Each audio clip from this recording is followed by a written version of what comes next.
Bonjour à tous. Des chefs d'État de la communauté économique et monétaire d'Afrique centrale reconnaissent la gravité des conséquences des crises sécuritaires, économiques et sanitaires dans la sous-région.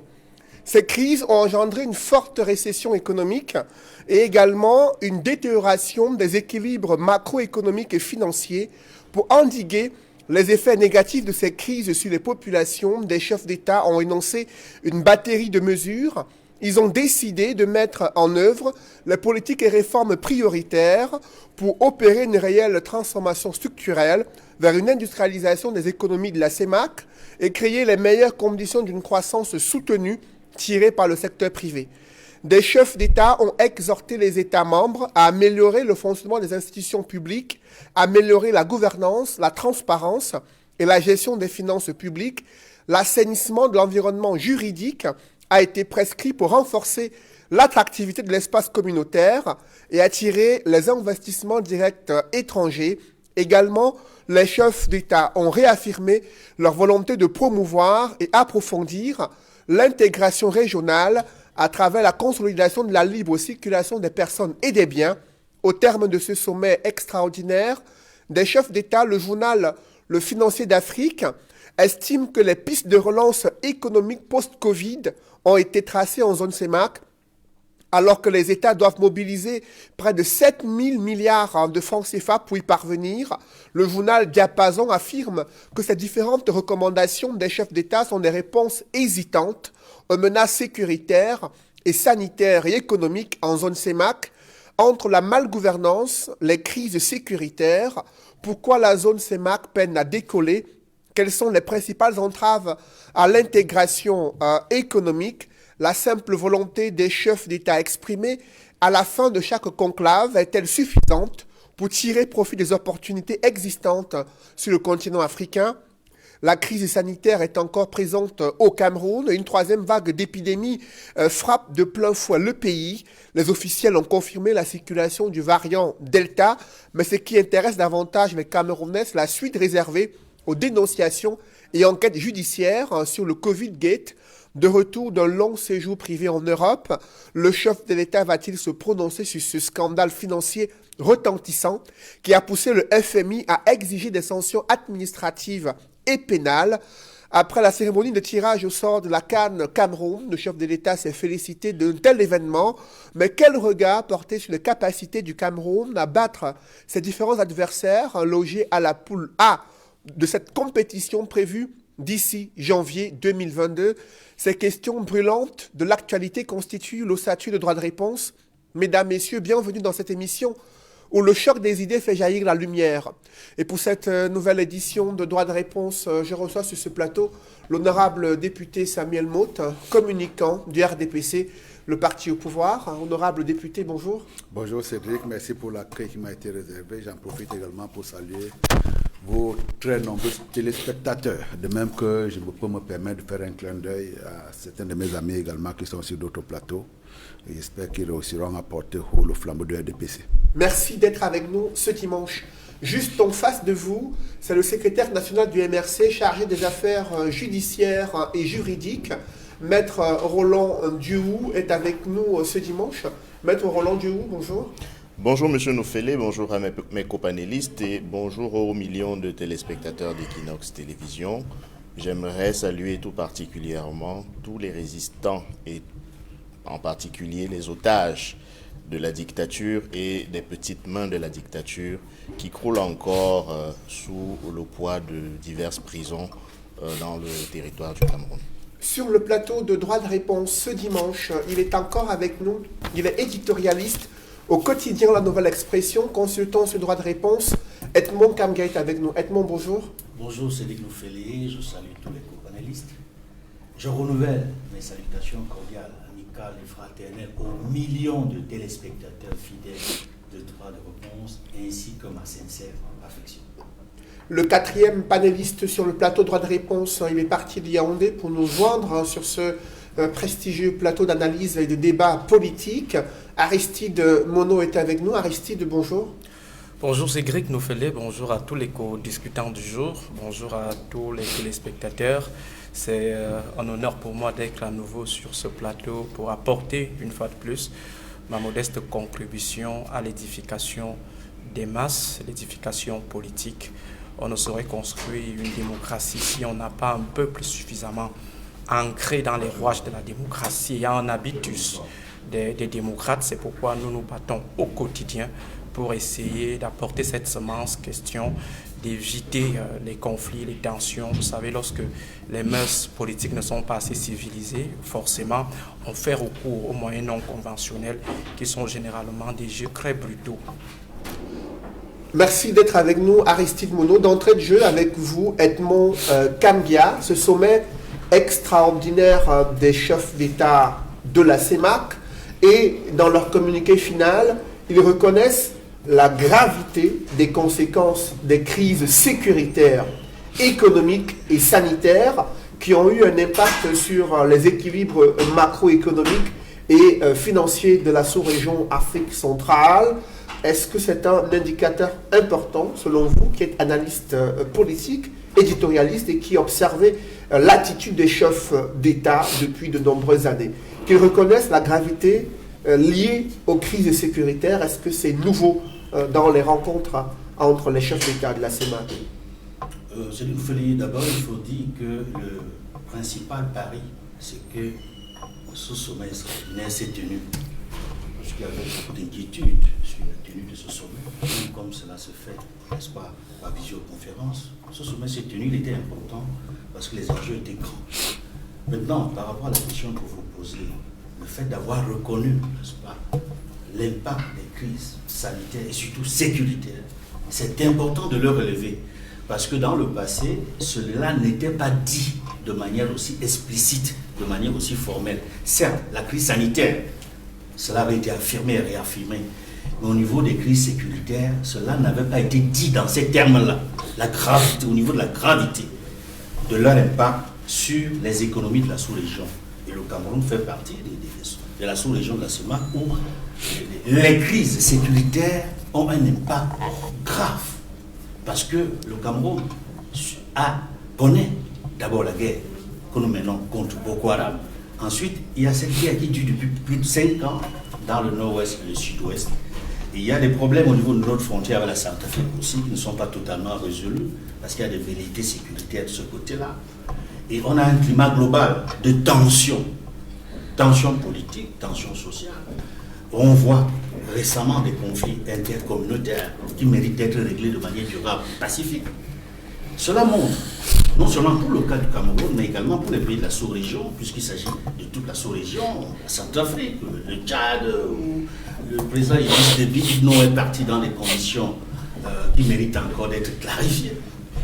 Cela montre qu'il y a une réelle volonté, n'est-ce pas, des chefs d'État de la sous-région de reconnaître véritablement ce qui est en train de se passer, que ce soit sur le plan sécuritaire, dans chacun de leurs pays respectifs, comme sur le plan sanitaire. Mais au-delà de cette reconnaissance-là, de cet aveu, n'est-ce pas, d'impuissance, il faut dire qu'il y a le fait qu'ils doivent eux-mêmes s'approprier leurs propres économies. Il ne fallait pas qu'ils attendent que ce soit de l'initiative du Fonds monétaire international, que ce soit le Fonds monétaire international, les institutions de Bretton Woods, qui les poussent à reconnaître que ça va mal et qu'eux-mêmes doivent prendre des résolutions importantes pour sortir des difficultés qu'ils connaissent. Et c'est bien aussi qu'eux-mêmes aient reconnu parmi les résolutions la nécessité de la transparence, la nécessité de sortir de la malgouvernance et la nécessité d'adapter leurs économies par rapport à la situation des crises sécuritaires et sanitaires. Et quand je le dis, je pense notamment à un document récent, n'est-ce pas, du département d'État américain, qui classe, n'est-ce pas, les pays africains globalement, mais en particulier, j'ai noté la différence fondamentale qu'il y a entre les pays de la sous-région CEMAC et les pays de la CEDEAO par rapport à la transparence. Et j'observe que sur la transparence budgétaire dans ce document, n'est-ce pas, du département d'État américain, quand je prends les 6 pays membres de la CEMAC, il n'y a que 2 pays qui font des efforts. Hein. Et curieusement, ce sont les pays qui connaissent des difficultés au niveau de l'implémentation de la libre circulation. Il s'agit principalement du Gabon et de la Guinée équatoriale, où le document montre des progrès significatifs au niveau de la transparence budgétaire. Par contre, des pays comme le Cameroun, le Congo, le Tchad, la Centrafrique, le document dit aucun progrès considérable au niveau de la transparence budgétaire. Et en comparaison avec les pays de la CEDEAO, je voudrais dire que parmi les pays de la CEDEAO, les efforts sont plus grands au niveau de la transparence budgétaire. Je prends quelques exemples. La Côte d'Ivoire, on note satisfaisant. Le Bénin, progrès significatif. Burkina Faso, pareil. Gambie, pareil, satisfaisant. Le Ghana, satisfaisant. Guinée, progrès significatif. Nigeria et Togo, satisfaisant. Bon, il y a quelques inquiétudes au niveau de quelques pays membres de la CEDEAO, comme le Sénégal, la Sierra Leone, le Mali et le Niger, où il y a encore des efforts considérables à faire. Mais quand on fait la différence, quand on essaie de distinguer les deux au niveau de la CEMAC et de la CEDEAO, on se rend compte que plus d'efforts sont faits au niveau des pays membres de la CEDEAO. Et il est important donc que les pays membres de la CEMAC tirent les leçons de leurs limites et de leurs insuffisances et s'arriment, n'est-ce pas, aux progrès qui sont faits au niveau de la CEDEAO. Et dans les recommandations prises par les chefs d'État, Roland Diouf, il y a l'amélioration du fonctionnement des institutions publiques, améliorer la gouvernance, améliorer la gestion des finances publiques. Est-ce que vous y voyez, à travers ça, un problème de gouvernance qui se pose et des orientations des chefs d'État en vue de trouver des solutions à ces préoccupations-là? Merci pour la question que vous me posez, M. Nouffelé. C'est une question qui me permet peut-être, et avec votre permission, de remonter un peu le temps. Parce que je pense que si nous ne remontons pas assez le temps, nous risquons de ne pas situer les grands-messes régulières au niveau de la CEMAC dans leur contexte historique. Je voudrais rappeler qu'on peut clamer aujourd'hui, au cours d'une réunion des chefs d'État de la CEMAC, que l'on veut améliorer la gouvernance, que l'on veut améliorer les performances de l'État, que l'on veuille rendre la gestion des affaires publiques beaucoup plus transparente. Mais il me semble important de rappeler à notre attention, et peut-être ceci participe de notre sensibilité à l'idée selon laquelle les principaux enjeux de notre temps, et peut-être du temps qui vient, sont liés à l'insertion de nos États, de nos enclos étatiques et sous-régionaux dans le grand concert des nations et des marges de manœuvre éventuelles dont on peut disposer dans cette logique-là. J'aimerais me souvenir que ce qu'on appelle la CEMAC aujourd'hui, c'est d'abord et avant tout un successeur peut-être lointain, mais un successeur quand même de l'Union française, ensuite de la communauté française, ensuite de l'Afrique équatoriale française, ensuite de l'Union douanière équatoriale, puis de l'UDEAC et enfin de la CEMAC. Ce petit rappel n'est pas inutile quand on sait que au moment où le général de Gaulle lançait l'idée de l'Union française, il prônait globalement, et on a pu le noter au cours de la conférence de Brazzaville, on a pu noter qu'il était favorable à une politique d'assimilation. Il avait par exemple estimé que les liens entre la France et ses colonies étaient un lien définitif. Il rappelait le rejet catégorique de toute possibilité d'évolution hors du bloc français des anciennes colonies. Nous sommes en 1946. Quelque temps plus tard, la même France décide de transformer ses rapports avec ses colonies d'antan sous le couvert d'une autre institution proposée, à savoir la communauté française, qui se présentait comme une sorte d'État fédéral, mais un État fédéral qui prévoyait que certaines compétences seraient considérées comme des compétences communes et en fait réservées à la métropole, à la France. Et il s'agissait des questions d'ordre monétaire, de politique étrangère, de défense, de matières premières stratégiques. Là, on est encore dans ce qu'ils avaient appelé à l'époque la communauté française.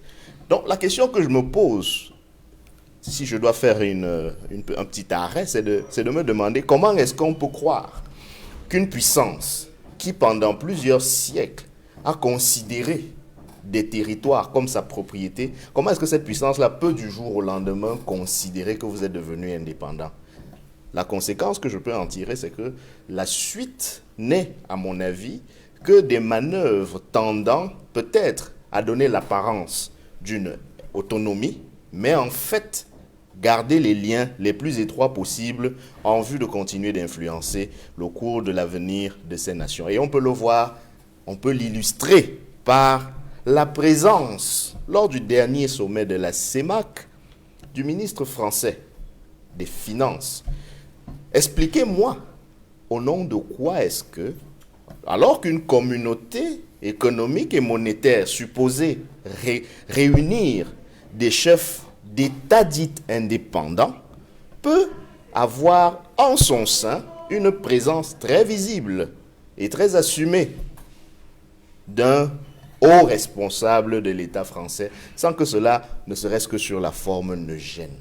On pouvait comprendre celle du FMI, étant donné que c'est un partenaire financier multilatéral, partenaire des États membres de la CEMAC, mais celle du ministre français des Finances était quelque peu questionnable. Et comme en diplomatie, il n'y a pas en général de hasard, il nous semble que cette présence affichée et affirmée des responsables français, c'est une démonstration de puissance.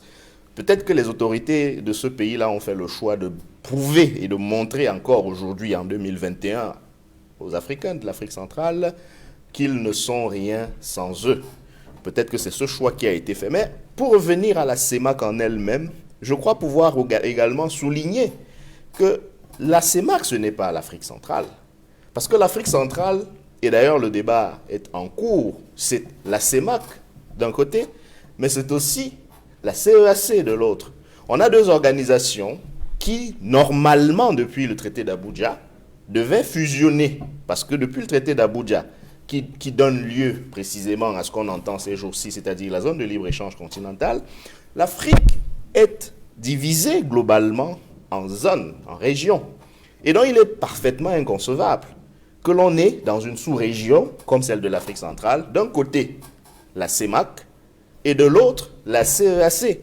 Et si donc il fallait discuter de l'efficacité de cette CEMAC, ne serait-ce qu'au regard de ses souhaits annoncés, si on s'en tient à la conférence, à la récente conférence des chefs d'État, on pourrait se poser la question de savoir que fait donc cette CEMAC concrètement, depuis qu'elle existe, depuis le traité de N'Djamena, pour améliorer en son sein et au sein des États membres les questions liées notamment à la gouvernance, à la bonne gouvernance, pour améliorer la démocratie. Parce que quand on parle de transparence, il ne s'agit pas seulement de transparence au sens de la gestion de la fortune publique. Cette transparence de la gestion de la fortune publique est tributaire du niveau de redevabilité que peuvent avoir les dirigeants vis-à-vis de leur peuple respectif. Et cela donc est au cœur de la notion même de démocratie. Que fait la CEMAC pour améliorer ou pour accompagner de manière efficace le processus de démocratisation de ces États membres?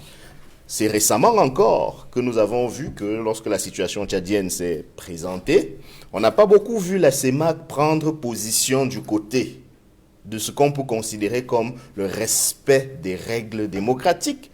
On ne peut donc pas, à part se tromper soi-même, prétendre quelques mois plus tard que l'on veut effectivement améliorer la gouvernance dans le cadre de ces États-là.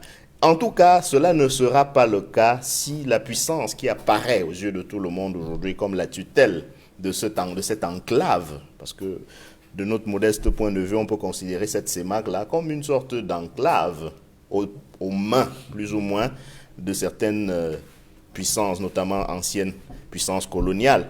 Et donc, ces vœux, ces souhaits ne peuvent effectivement voir le jour que si cela est en conformité avec les intérêts de ces puissances qui nous maintiennent, comme tout le monde le sait, dans ce que le professeur Twinjan Poemi appelait la répression monétaire. Parce qu'encore une fois, l'un des freins à ce qu'on peut appeler la rationalisation des organisations dans le cadre de l'Afrique centrale, c'est-à-dire la fusion éventuelle de la CEAC et de la CEMAC, c'est que la question de l'intégration monétaire va se poser. Effectivement, et donc, il faudra que l'on... pays de la CEAC ne partagent pas la même monnaie. La même monnaie, exactement. Donc, il y a des questions que l'on peut se poser au-delà de ce qui est affiché pour se questionner et se dire quelle est la trajectoire que nous devons accepter que nos dirigeants donnent à la CEMAC et en tout cas à nos peuples. Pour ce qui est de l'Afrique centrale, je pense qu'il n'y a plus que simplement s'arrêter aux vœux pieux. Il y a qu'on peut aller plus loin dans le débat. Alors, honorable Samuel Motte, la présence du ministre français des Finances a suscité des interrogations sur une rencontre sous-régionale concernant 6 pays membres de la CEMAC. La présence des différents représentants des institutions financières internationales paraît justifiée aux yeux de certains, mais d'autres estiment que cette présence française était un lien néocolonial entre la CEMAC et la France. Quel est votre regard sur cette question ? Même s'il était par ailleurs colonisé, le simple fait pour moi de rassasier tout le temps, je suis en situation de néocolon ou alors de néocolonisé, me fait beaucoup de la peine. Parce que, également, y compris dans notre expression, je crois qu'on a besoin d'un minimum de dignité pour pouvoir défendre les valeurs africaines qui sont les nôtres. Ce n'est pas en montant sur les plateaux de télévision matin, midi, soir, par presse interposée en disant qu'on a le néocolonialisme, qu'on se sera tout de même émancipé. Je veux bien que l'on soit critique envers un certain nombre de choses, mais également la vérité doit être regardée en face. Ce qui va nous décoloniser, ce qui va nous émanciper, ce qui va faire en sorte que nous serons plus ou moins plus indépendants qu'avant, c'est dans l'attitude que nous prenons au quotidien pour pouvoir assurer notre propre destin. Au-delà des discours altermondialistes qui a pour vocation notamment de nous mettre en conflit par rapport à un certain nombre de partenaires historiques que nous avons eus. Je considère pour ma part que soit la Grande-Bretagne ou la France, nous avons là en face de nous des partenaires historiques qui, certes, chacun dans le cadre d'un partenariat peut avoir des intérêts, des fois des intérêts divergents, mais c'est à nous de savoir comment est-ce que nous faisons au milieu de ces contradictions-là pour pouvoir trouver notre voie, celle qui va assurer que demain ou après-demain, nous serons en situation d'être respectés. Et dans le cadre de ce respect-là également, il y a aussi le discours que nous portons, qui aura tendance certainement soit à nous rabaisser, alors que nous pensons pouvoir revendiquer la chose inverse. C'est ce discours-là, effectivement, qui fera que demain, on va considérer que nous sommes des partenaires solides. Pourquoi est-ce que la France ne doit pas être là? Pourquoi d'autres devraient être là? Là également, le FMI, on peut aussi considérer, il a peut-être, quand il parle de la répression monétaire, le fameux livre de Tundian Pwemu, qu'il met en exergue, Monnaie, servitude et liberté, a pour tendance également de dire qu'on ne doit être contre les institutions internationales. Là où également la Grèce, dans un passé très récent, peut s'en accommoder en pensant que, comme c'est un banquier mondial, à partir du moment où on a des difficultés, on peut trouver un meilleur partenaire. Et dans le cadre de ce partenariat, là, vous avez bien vu qu'en étroite collaboration, la Grèce, à travers avec le FMI, il n'y a pas de honte à avoir en cela. Évitons également de sortir des sentiers battus et d'aller au-delà de la raison et de la réalité. La réalité, c'est qu'aujourd'hui, on aura besoin de financements extérieurs. La réalité également, c'est que même si on les ramasse sur le plan interne, nous devons considérer également qu'en matière d'anticipation, en matière également de la gestion des phénomènes tels que l'appel à l'épargne publique, il y a des dévanciers. Et parmi ces dévanciers, nous allons avoir les institutions internationales qui d'ailleurs ne travaillent pas nécessairement pour pouvoir nous enfoncer, contrairement à ce que j'entends ici ou là. Quand vous voyez par exemple l'émergence des bourses de valeur dans nos zones, les bourses de valeur ne sont pas de notre création. Les bourses de valeur ne sont pas également de notre inspiration exclusive. Vous voyez très bien que des gens, encore très souvent, qu'on affiche au devant de la scène comme étant des gens qui nous maltraitent au quotidien, c'est très souvent eux qui viennent avec de très bonnes idées en disant très bien, c'est bien d'aller également de temps en temps vers le marché extérieur, mais vous avez également une épargne publique qui se trouve à l'intérieur de vos zones, sauf que les mécanismes aujourd'hui de collecte n'existent pas. La naissance de la bourse de valeur au Cameroun, elle n'est pas une création de la CEMAC. C'est également, ces institutions internationales qui viennent en titre de conseil. Pour revenir à votre question précise, moi, je n'ai pas à rassasier le passé. Mais je considère, il y a premièrement, pour ma part, que nous n'avons jamais été une colonie. Et que dans le cadre effectivement de cette marche-là vers notre développement, il y a un certain nombre de personnes déjà sous tutelle, mandat par la suite, avec qui nous avons travaillé et qui peuvent nous apporter une certaine assistance dans un certain nombre de domaines pour lesquels nous avons un retard. Mais nous savons qu'il y a une coopération monétaire qui existe entre la France et les pays de la CEMAC. Vous le savez, en 2019, les chefs d'État ont décidé d'engager une réflexion pour réviser le cadre et les conditions de coopération monétaire avec la France. C'était en 2019. Ils ont donné les orientations à la BEAC et la CEMAC de mener une telle réflexion. 2 ans plus tard, ils se réfugient toujours derrière la stabilité extérieure de la monnaie, à savoir le franc CFA adossé à l'euro garanti par la France, l'Union européenne, alors qu'ils avaient, il y a 2 ans plus tôt, annoncé qu'ils devaient mener une réflexion approfondie. Est-ce que cette présence du ministre français de l'économie et des finances visait à faire reculer les États de la CEMAC sur leur volonté de réviser la coopération monétaire? Les chefs d'État ont reculé un engagement pris il y a 2 ans? Non, faire reculer, également, c'est ce discours de Vassasser-là que je ne souhaiterais pas attendre. Pourquoi on ferait reculer? Nous sommes des États indépendants. Nous sommes des États indépendants qui peuvent également être à l'écoute d'un certain nombre de conseils qui nous viennent, que ce soit en interne, que ce soit à l'international. Je ne voudrais pas un seul instant imaginer qu'un dirigeant africain puisse être obligé de faire une politique, de mettre en œuvre une politique qui n'est pas à cheval sur la défense des intérêts de ses propres citoyens. C'est totalement, en ce qui me concerne, totalement impensable. Mais là, encore une dernière fois, vous avez dit, ils ont dit qu'ils vont réfléchir. Dans le cadre de cette réflexion-là, apportons-leur un certain nombre d'idées, mais ne nous appuyons pas nécessairement sur des idées qui, pour nous, très souvent, soit de ressort du nationalisme, soit de l'altermondialisme. Mon servitude de liberté, j'ai toujours considéré, même si très souvent quand je le prononce, on me tombe dessus, Tchindian Piemou, éminent professeur, reconnu par Maurice Allais, prix Nobel français d'économie, je crois que ce doit d'ailleurs être le seul, comme étant un intellectuel de valeur, j'ai comme l'impression que là, il avait beaucoup cédé. C'était un dévancier de l'altermondialisme Tchindian Piemou. Et ce n'est que dans ce cadre-là, effectivement, qu'il faut avoir à l'esprit la lecture de son livre. Il n'y a pas de mal à cela. Et effectivement, dans le cadre de la réflexion, apportons effectivement un certain nombre de valeurs. Mais écoutez, il y a un point que vous avez souligné tout à l'heure. Celui de la sécurité que nous avons à travers la monnaie que nous avons aujourd'hui.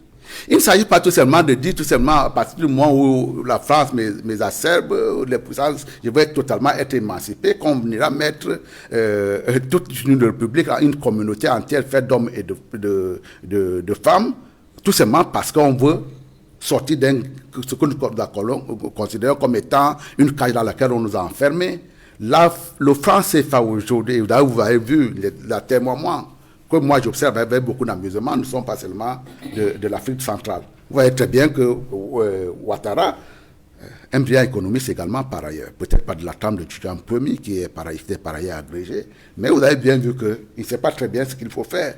Dans le cadre, et il ne faudrait pas non plus qu'on soit dans un environnement où c'est les Kémy Séba qui dictent la loi aux économistes. Mais vous voyez bien que même ne serait-ce que sur la valeur du franc CFA, celui d'Afrique de l'Ouest porte plus que celui d'Afrique centrale. Lorsque vous faites des voyages entre le Douala Abidjan ou Douala Lomé Cotonou, vous voyez le degré de refus de certaines structures par rapport au franc CFA d'Afrique centrale.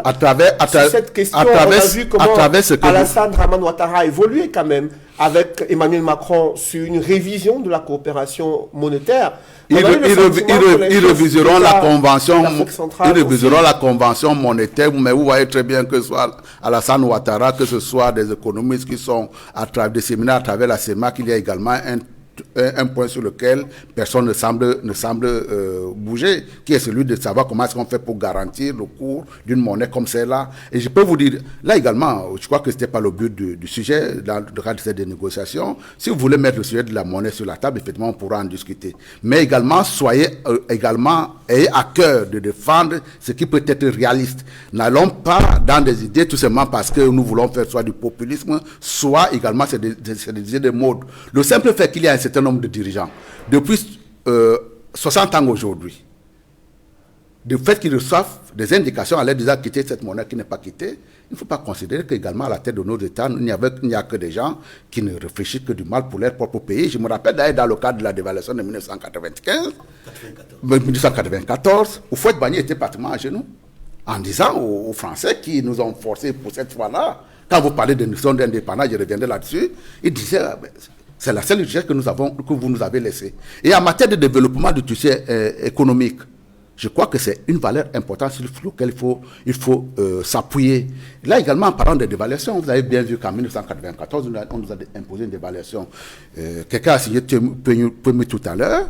Je citais également le professeur Bekolo, qui, lorsqu'on a annoncé une dévaluation tout récemment, il a dit, mais il faudrait bien qu'on nous donne les éléments sur lesquels les bienfaits, les avantages qu'une dévaluation éventuelle du CFA va nous apporter. C'est de 1994, on l'a fait au forceps, on nous l'a imposé.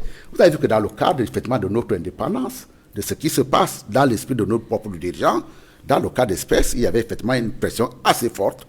Nous avons également dit, même si nous avons une assistance extérieure, c'est à nous de décider de la valeur de notre monnaie. Et donc, nous refaisons la dévaluation. Je crois qu'également, ces points-là doivent être pris en compte dans le cadre de l'analyse que nous faisons.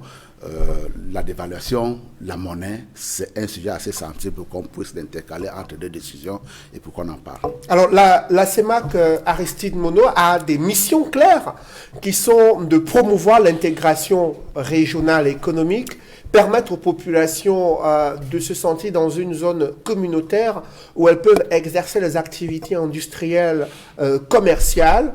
Mais l'on constate que depuis de nombreuses années, cette réalité peine à être palpable.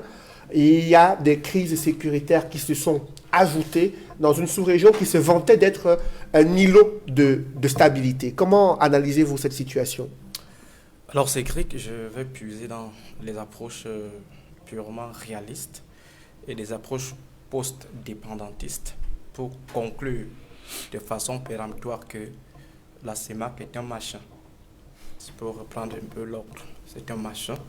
Concrètement à ce que vient de dire M. Samuel Motte, le Cameroun a été une colonie. Colonie de fait. Pas colonie de juré, mais colonie de fait. Parce que lorsqu'on voit la manière... Dans le cadre de la dignité qui est la mienne, je n'ai pas besoin de reconnaître colonie de fait, c'est tout ce que je dis. Le Cameroun a été une colonie. En tout cas, c'est ce qu'on doit retenir.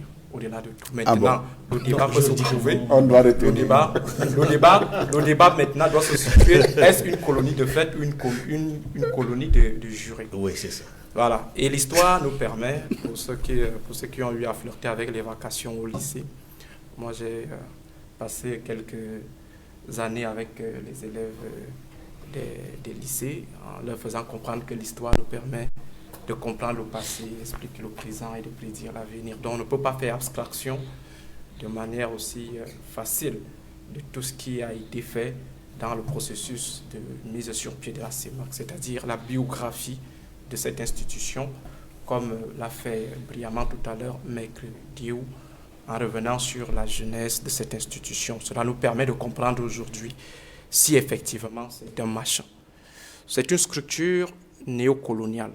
C'est-à-dire que dans les stratégies de domestication, d'asservissement ou d'assimilation des différents États qui étaient dans une logique indépendantiste, on a pensé la stratégie des regroupements pour mieux contrôler les différents États des précarés. Et dans le précaré français, on a pensé à ce que nous avons aujourd'hui sous le label de la CEMAC. Ce sont en fait des pays qui restent sous la domination française de fait, pas de juré. Parce qu'il y a eu une indépendance de juré, mais il n'y a pas eu une indépendance de fait. Les pays de la sous-région sont encore des pays dépendants de la puissance française. C'est pourquoi on peut expliquer aujourd'hui la présence d'un officiel français dans une réunion. J'aimerais bien que les représentants de l'Afrique soient invités aux réunions de l'Union européenne et avoir un mot à dire si effectivement nous sommes dans une situation d'égalité. Donc il ne faut pas faire dans la langue de bois lorsqu'il s'agit des intérêts de nos peuples. Un Français ne tiendrait jamais un langage hypocrite lorsqu'il faut parler des intérêts de la France. Je disais tout simplement que ce sont ceux que j'ai qualifiés dans les États, que j'ai qualifiés de frères Dalton d'Afrique centrale, qui sont sous la domination française. Frères Dalton parce que c'est pratiquement le même passé, c'est pratiquement les mêmes situations. Ce sont ce qu'on peut appeler les quasi-États, ou les États faillis, ou tout simplement les États en faillite. Lorsqu'on regarde ce qu'on appelle État, lorsqu'on rentre dans la définition de l'État, première mission d'un État, c'est la sécurité de ses populations et la sécurité suivant l'école de Copenhague. C'est pratiquement 5 secteurs. Le secteur militaire, le secteur politique, le secteur environnemental, le secteur militaire et le secteur économique. Lorsqu'on regarde, si on lit la sécurité de ces États suivant cette analyse sectorisée de l'école de Copenhague, on conclura de manière facile que ce sont des États faillis, des États en faillite ou des États qui sont au bord du chaos. Prenons la sécurité des territoires, sécurité militaire. Vous allez vous rendre compte que ce sont des pays en crise. Ce sont des pays qui sont au bord de l'implosion. Vous regardez le Tchad, le Cameroun, la RCA sont des sécurités totalement précaires. Vous regardez les niveaux de développement, les indices de développement dans ces zones, vous allez vous rendre compte que ce sont pratiquement les mêmes situations. L'indice de gouvernance, on prend le cas de la démocratisation de la gestion des États. Vous allez vous rendre compte que dans le ranking des pays ayant les présidents perpétuels, c'est-à-dire ceux qui ont déjà mis assez de temps à la tête des États, vous allez vous rendre compte que l'Afrique centrale produit quand même 2 à 3 présidents dans ce classement.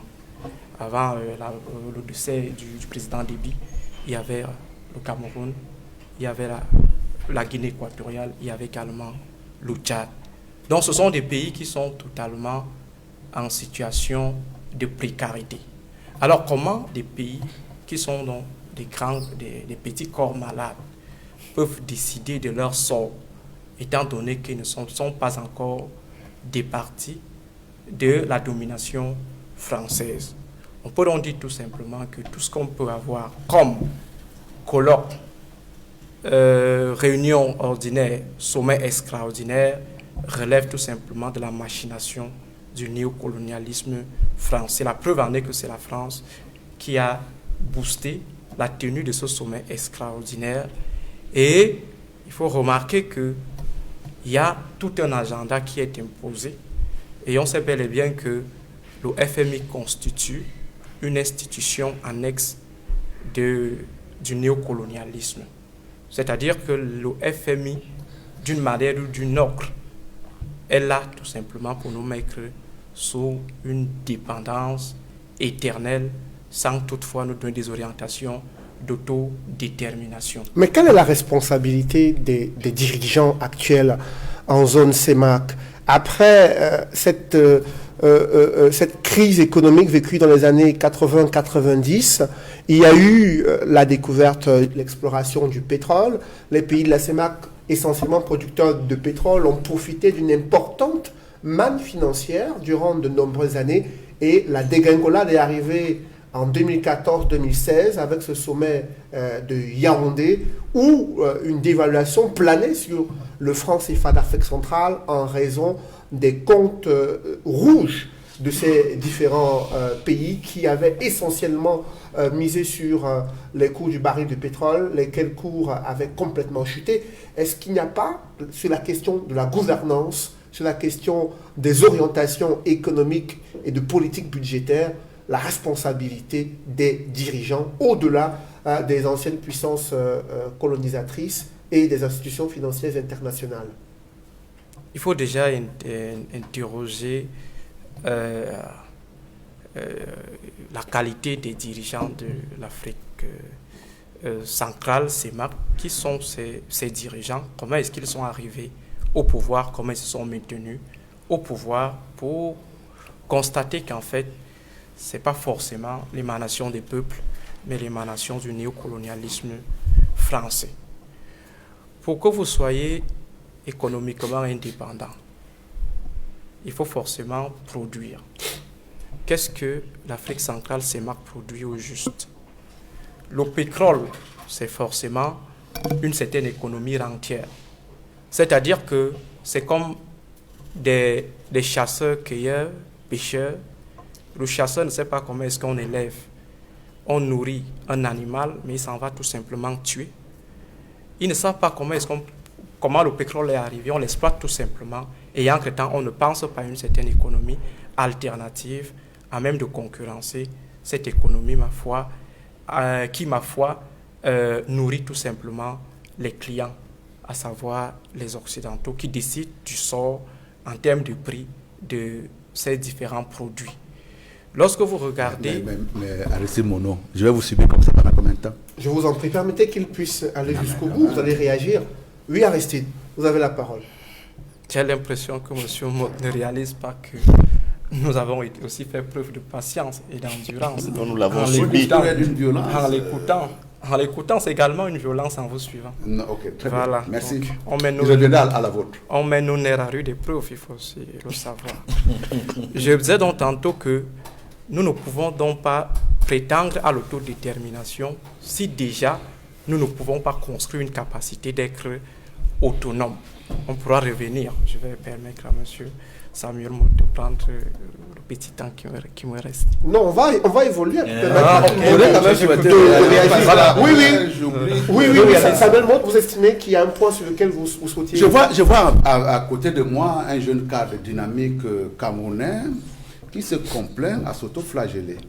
Se dire des vérités sur un certain nombre de choses, se faire des auto-évaluations, c'est une bonne chose. Ça veut dire qu'on est dans une dynamique d'évolution positive où, effectivement, on veut mettre en relief l'ensemble, certes, déjà des forces qu'on a en soi, mais également ne pas sous-peser les difficultés qui sont les nôtres pour pouvoir dire comment est-ce qu'il fait pour pouvoir franchir les obstacles. Il se complaint à dire, effectivement, on est mauvais. Et ça rentre également en droite ligne du discours que Edmond Kamga tenait tout à l'heure sur l'évaluation du secrétariat d'État qui ferait de nous de très très mauvais gestionnaires. Mais pourquoi nous sommes en crise? Attendez, mais j'attends effectivement de mon nom qui est... Pourquoi nous sommes en crise depuis autant d'années? J'attendais également une évaluation positive de Aristide Monod qui également devant tenir compte d'un certain nombre de handicaps qui sont les nôtres, me dire voilà le chemin vers lequel je souhaiterais qu'on aille. Nous avons fondamentalement, quand il parle également... Attendez, oui, faisons d'abord le diagnostic mon très cher, effectivement, il y a un domaine sur lequel on doit être en accord. Le fait, effectivement, que l'Afrique a été partitionnée en petits morceaux, en micro-États, constitue pour nous un handicap. Parce que quand il soulève, par exemple, des points de production, il est, de mon avis, de ce que vous ne pouvez pas monter une usine lourde dans un pays de 22 millions d'habitants. Et dans le cadre également de l'intégration qui est le nôtre, là également, conseillé, proposé, poussé par l'ensemble de nos partenaires internationaux, la CEMAC apparaît en droite ligne comme étant un palliatif à sortir de ces micro-marchés-là de telle manière à pousser, à créer une dynamique de croissance. Et là, on ne peut pas se dire, de toutes les façons, parce que nous avons été colonisés, on peut satisfaire. Et ce discours-là, qui me semble un discours plein d'autoflagellation, est, à mon sens, décadent dans le chemin dans lequel on devait normalement s'engouffrer. Vous ne pouvez pas dire que les Français sont un partenaire docile, intelligent, bienveillant des États-Unis. Ce système de domination entre États ne doit pas seulement être compris sous le prisme du colonialisme. Les États savent très bien qu'ils sont en compétition. Et le fait d'ailleurs que la CEMAC soit fragilisée aujourd'hui, ce n'est pas nécessairement du fait du colon. C'est qu'à l'intérieur des États, je me rappelle effectivement des discours des années 80, on pensait bien que pour avoir une discussion, un développement harmonieux, c'est de réagir en utilisant des effets comparatifs. Par exemple, au Cameroun, on monterait une grosse usine qui s'occuperait de tel pan du marché de la CEMAC, et dans un pays voisin également, on investirait dans une autre filière. Qu'est-ce qui s'est passé? À partir du moment où vous créez une usine de pâte à papier au Cameroun, les Congolais font pareil. Ça, ce n'est pas des conseils de colons, ça. C'est tout simplement nous qui n'avons pas intégré qu'à un moment donné, il va falloir qu'on soit solidaire. Le problème également de ce que quand on dit partout ailleurs qu'il y a une liberté de frontière, ce n'est pas les colons qui vont dire aux Équatoriens ou aux Gabonais, n'assurez pas cela. Quand on parle également des critères de convergence, sur lesquels également a été basé le sommet de la CEMAC, ce n'est pas les colons qui disent aux Congolais emprunter plus de 100% de plus de 100% de votre PIB. Ce n'est pas également les mêmes colons qui disent, par exemple, que quand il y a des critères de convergence dans tel ou tel domaine, et c'est pour cette raison-là que rentrer sur une place publique pour pouvoir dire... En clair, vous êtes en train de reconnaître qu'il y a quand même la malgouvernance. C'est la confirmation. Dans ces États de la CEMAC, avec des décisions politiques qui ont conduit... Je ne suis pas là. Non, ma réaction à moi. Après, maintenant, vous me posez le point sur la gouvernance, par mauvaise gouvernance, je reprendrai. Mais j'ai tout simplement dans la droite ligne de ce qu'il a été dit tout à l'heure, ne nous déversons pas, ne nous déchargeons pas de notre propre responsabilité pour pouvoir accuser le colon. Alors, maintenant, c'est une partie de la thématique que tu abordes. Je reviendrai là-dessus pour pouvoir donner un point de vue. Alors, oui...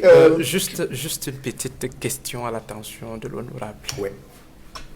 Le franc CFA, qui fabrique, pour être un peu plus terre à terre, qui fabrique le franc CFA? Lorsque nous vendons... Vous savez, qui fabrique... je vous en prie. Il a la parole, Aristide Monowi. Voilà. Maintenant... Non, à quoi sert le compte? À quoi sert le compte d'opération? Voilà, deux questions. Oui. Non, on ne va pas faire un débat entre... Mais il m'a posé une question, mais je voudrais qu'il nous dise où est-ce qu'il voudrait en venir en évoquant ces enjeux de coopération monétaire et le développement économique de la zone CEMAC. En fait, c'était juste des éléments d'illustration de ce que nous sommes de ma logique des daltoniens, c'est-à-dire que les États dalton d'Afrique centrale qui sont sous la botte de la France, et je prends donc le cas de la monnaie. Le franc CFA nous vient de la France. La fabrication du franc CFA, c'est en France. Il y a tout un compte d'opération qui a évolué au fil des années, c'est-à-dire c'est quoi le compte d'opération? Nous vendons à l'extérieur, la France retient de l'argent, et maintenant, nous prenons juste une petite partie. Et la France reste avec cet argent. Quand la France reste avec cet argent, notre argent, ce n'est pas un argent qu'on a produit avec la France. La France décide donc de nous octroyer des dettes de temps en temps. L'aide au développement. Et cette aide au développement est conditionnée. Est conditionnée. Et entre-temps, il a été prouvé que ce sont plutôt les intérêts générés par le compte d'opération qui permettent à la France de nous venir en aide. Entre guillemets. Voilà. Donc, voilà ce que je suis en train de vouloir démontrer à travers la question post-dépendantiste, c'est-à-dire que nous restons toujours dépendants. Maintenant, si nous sommes indépendants, comme le prétend M. Mott, pourquoi est-ce que notre monnaie viendrait de l'extérieur? Pourquoi l'étranger déciderait de notre monnaie? Pourquoi est-ce qu'il existerait un compte d'opération où ce sont plutôt des gens d'ailleurs qui décident du comment on doit gérer cet argent? Donc ce sont des questions qui n'ont rien à voir avec les théories, ce sont des questions d'ordre concret on n'a pas besoin de faire des hautes études pour savoir que nous sommes encore sous la domination. Il y a peut-être quelques velléités d'indépendance. Vous avez suivi les derniers discours de M. Idriss Déby Itno autour de la domination néocoloniale et tout le monde sait ce qui est arrivé à M. Idriss Déby Itno. Donc aujourd'hui, on sait bel et bien, il faut le dire aux Africains que le véritable combat pour ce qui est de la CEMAC, qui a pour vocation le décollage économique de la région à travers l'intégration, on ne saurait avoir un décollage économique si on reste encore dépendant, si c'est plutôt les autres qui décident de notre sort. Il faut maintenant penser l'indépendance de ces États afin qu'ils aient une large marge de manœuvre pour pouvoir donc décider de leur sort. Pour le moment, les frères Dalton d'Afrique centrale ne décident pas de leur sort.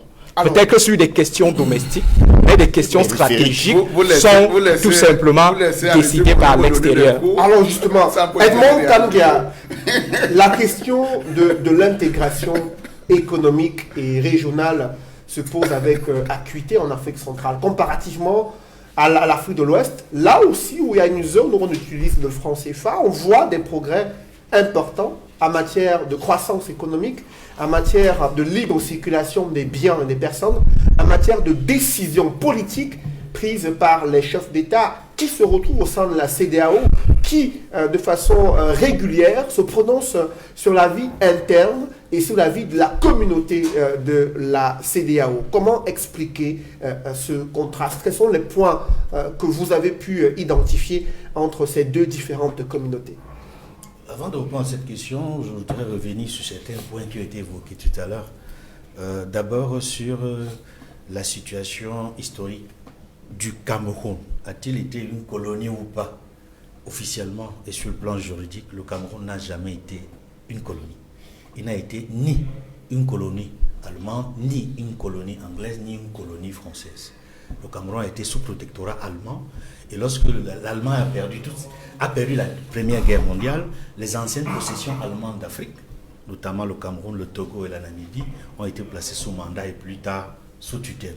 Et c'est ainsi que le Cameroun a évolué, sous le double mandat franco-britannique et sous le double mandat franco-britannique, sous la double tutelle franco-britannique également.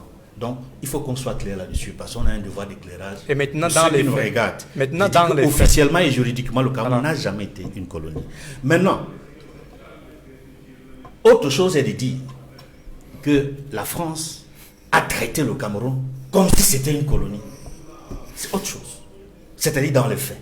C'est-à-dire, c'est comporté vis-à-vis du Cameroun qui lui a été octroyé sous mandat et sous tutelle comme une colonie. Ça aussi, c'est l'histoire. Ça aussi, c'est l'histoire. Il faut le dire, on doit le dire. C'est très clair. Et c'est la raison pour laquelle nos nationalistes, Ruben Oumyobé et tous les autres, lorsque Oumyobé notamment allait à l'ONU en 52, en 53, en 54, pour revendiquer, n'est-ce pas, l'unification et l'indépendance du Cameroun, il dénonçait à travers des pétitions, l'UPC a dénoncé massivement à travers des pétitions les violations des règles de mandat et de tutelle par la France. Parce que les règles, il faut le dire, n'étaient pas respectées. Parce que les règles ne faisaient pas de nous une colonie. Oui. C'est pour ça qu'il est dénoncé. Parce que oui, il est dénoncé parce que nous n'étions pas une colonie. Bien sûr. Juridiquement parlant. Non, juridiquement parlant, on n'était pas une colonie, mais dans les faits, on était une colonie. Tout à fait, non, c'est important, on a ce devoir d'éclairage sur le plateau. Pour la suite maintenant, la question, pourquoi il y a ce contraste, n'est-ce pas, entre l'Afrique centrale et l'Afrique de l'Ouest, et plus précisément entre, dans le fonctionnement, d'un côté la CEDEAO, de l'autre côté la CEMAC. Pourquoi au niveau de la CEDEAO, la libre circulation fonctionne à merveille, je peux le dire. Et pourquoi les organes, les institutions de la CEMAC, de la CEDEAO, sont plus opérationnels et dans les partenariats avec les autres sous-régions d'Afrique et même les partenariats avec les institutions financières mondiales, on se rend compte que la CEDEAO est très avancée, plus avancée que la CEMAC et l'ensemble de ces institutions, de ces organes. Moi, je vois deux points majeurs. Il y a, au niveau de l'esprit des dirigeants de la CEDEAO et l'esprit des dirigeants de l'Afrique centrale. Et quand je parle de mindset, ça c'est le terme anglo-saxon pour dire mindset, c'est parce que en Afrique de l'Ouest, les dirigeants, dans leur contexte et même dans l'évolution historique de leur capacité à s'autodéterminer pour ces pays-là, je prends par exemple les pays anglophones comme le Ghana avec Kwame Nkrumah qui s'est battu à lutter, n'est-ce pas, pour son indépendance. Ils ont eu l'indépendance en 1957 et ça a eu un impact réel sur les pays voisins, qu'ils soient francophones ou anglophones. On a vu comment le Nigeria c'est à travers de nombreux coups d'État s'est démocratisé par la suite et est devenu un modèle de démocratie en Afrique de l'Ouest. Peut-être que sur le tard, mais le Ghana, avec Jerry Rawlings, a posé les bases, non seulement de la bonne gouvernance, mais de la démocratisation. Et c'est ce qui fait du Ghana aujourd'hui un modèle qui a été reconnu par l'ancien président Barack Obama, où il a même tenu un discours important pour l'histoire, pour le Ghana, et comme des leçons que les autres pays africains pourraient en tirer. Donc il y a cet esprit-là de favoriser la bonne gouvernance, cet esprit d'être ouvert à la démocratisation, au respect des libertés publiques et individuelles, mais ça a été une bataille, une longue bataille, d'abord contre les colons, mais ensuite une autre bataille contre ceux des dirigeants qui ont cru que lorsque le pays deviendrait indépendant, c'est une minorité qui allait s'accaparer du pouvoir, favoriser la corruption et faire en sorte que le peuple n'en profite pas. Donc ils ont une longueur d'avance dans cette marche pour la lutte contre le colonialisme, ça c'est d'un. Ils ont une longueur d'avance également dans la lutte contre la corruption. Ils ont une longueur d'avance dans l'amélioration de la bonne gouvernance en Afrique. On peut sortir des chiffres et le démontrer à l'échelon africain comme à l'échelon international. Maintenant, l'autre point important, au-delà de l'esprit, n'est-ce pas, qui anime, n'est-ce pas, les dirigeants de ces pays, mais également parce qu'ils sont très souvent en phase avec leur peuple. Et on voit que lorsque les dirigeants en Afrique de l'Ouest ne sont pas en phase avec leur peuple se réveille de manière à les bouter hors du pouvoir. On a vu le cas au Burkina Faso. On a vu beaucoup d'autres cas, toujours en Afrique de l'Ouest.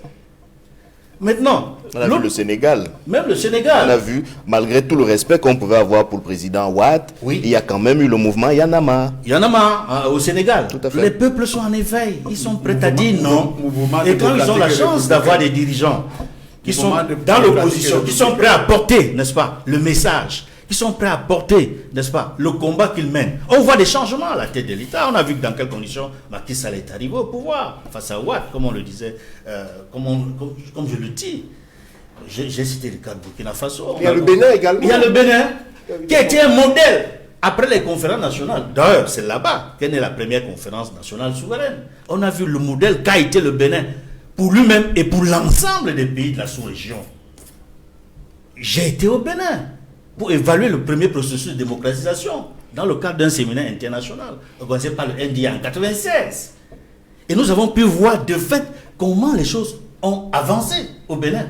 Même comme aujourd'hui, on peut le dire, il y a des faiblesses, il y a des limites avec la cession au pouvoir du président Talon, qui a fait en sorte que le processus de démocratisation soit émaillé d'un certain nombre d'obstacles. Parce qu'on sait qu'aujourd'hui, par exemple, l'opposition n'est pas au Parlement, c'est un problème. C'est un réel problème pour le Bénin. Mais peut-être que des pays, dans leur phase, connaissent des périodes de temps, des périodes montantes et des périodes divergentes qui font en sorte qu'ils doivent parfois se remettre en question pour faire avancer la démocratie. Par contre, dans la zone CEMAC, en Afrique centrale, le trou noir, c'est le lit. C'est le lit de la dictature. C'est-à-dire, il n'y a pas cet éveil-là que l'on voit au niveau des dirigeants. Ils ne sont pas portés vers le souci de bien gouverner. Ils ne sont pas portés par le souci de la démocratie ou de l'alternance. Ils ne sont pas portés globalement par le souci de respecter les droits de l'homme. Et on voit très bien, au niveau de la longévité au pouvoir, c'est en Afrique centrale que les dirigeants ont passé le plus longtemps à la tête de l'État. 20 ans par-ci, 30 ans par-là, 40 ans. Au Cameroun, par exemple. Comme pour dire que... Vous ne verrez pas ça. En Afrique de l'Ouest, aujourd'hui, ils font 2 mandats, ils partent. Les dirigeants font 2 mandats, ils partent en Afrique de l'Ouest. Donc il y a un problème de l'appropriation, n'est-ce pas, des règles et principes de la démocratie, des règles et principes qui en découlent de la bonne gouvernance. Et je citais tout à l'heure des exemples matériels qui démontrent bien que la transparence budgétaire est davantage respectée dans les pays d'Afrique de l'Ouest que dans les pays d'Afrique centrale. Je l'ai démontré tout à l'heure à travers un document du département d'État américain. Il y a comme ça beaucoup d'autres documents qui viennent des ONG internationales, dont Transparency International, qui montrent dans l'indice de perception qu'il y a plus de problèmes en termes de gouvernance et de corruption dans les pays d'Afrique centrale que dans les pays d'Afrique de l'Ouest. Mais avant de chuter, je voudrais dire au niveau de la libre circulation des biens des personnes, où la CEDEAO est très avancée, vous pouvez partir du Nigeria à Dakar avec votre pièce d'identité, sans passeport. Aujourd'hui, dans les dernières résolutions de la CEMAC, on voit les mêmes exhortations de l'intégration régionale. Encore, pour une énième fois, favoriser, promouvoir la libre circulation des biens des personnes. Mais qu'est devenu le passeport CEMAC? Où est-ce qu'on en est? Est-ce possible, n'est-ce pas, qu'un Camerounais aille au Gabon, en Guinée équatoriale, sans visa? Est-ce possible? C'est pas le fait des colons. C'est le fait De quoi? Ce n'est pas le fait des colons. D'accord, très Ça, bien. je le dis. Ok.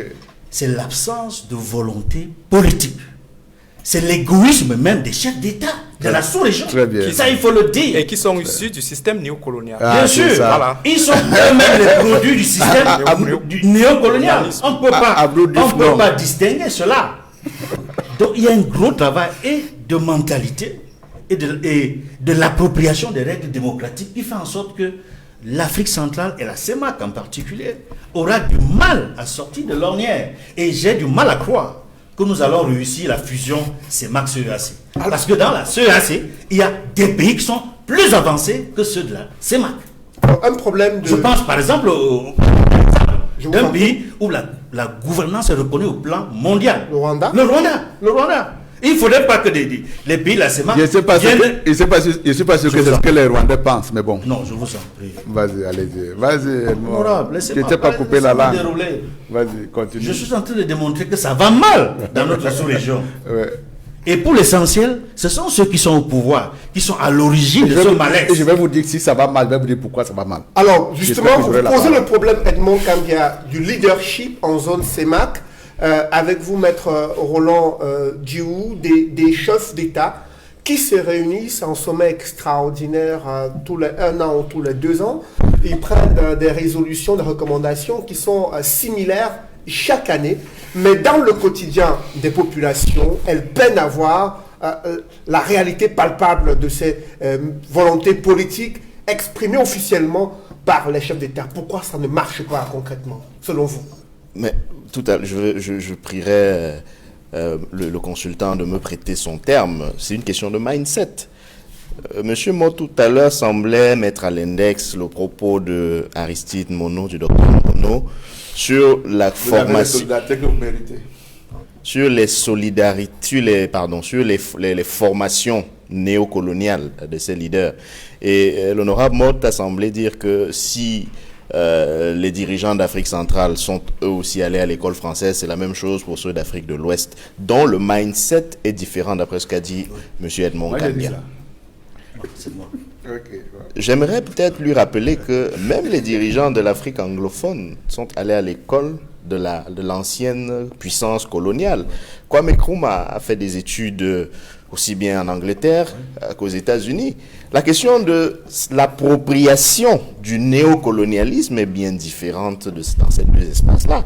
On voit bien que ceux d'Afrique centrale, en plus d'être allés à l'école occidentale, entre guillemets, sont devenus les meilleurs élèves. Et je cite quelqu'un que vous connaissez certainement très bien.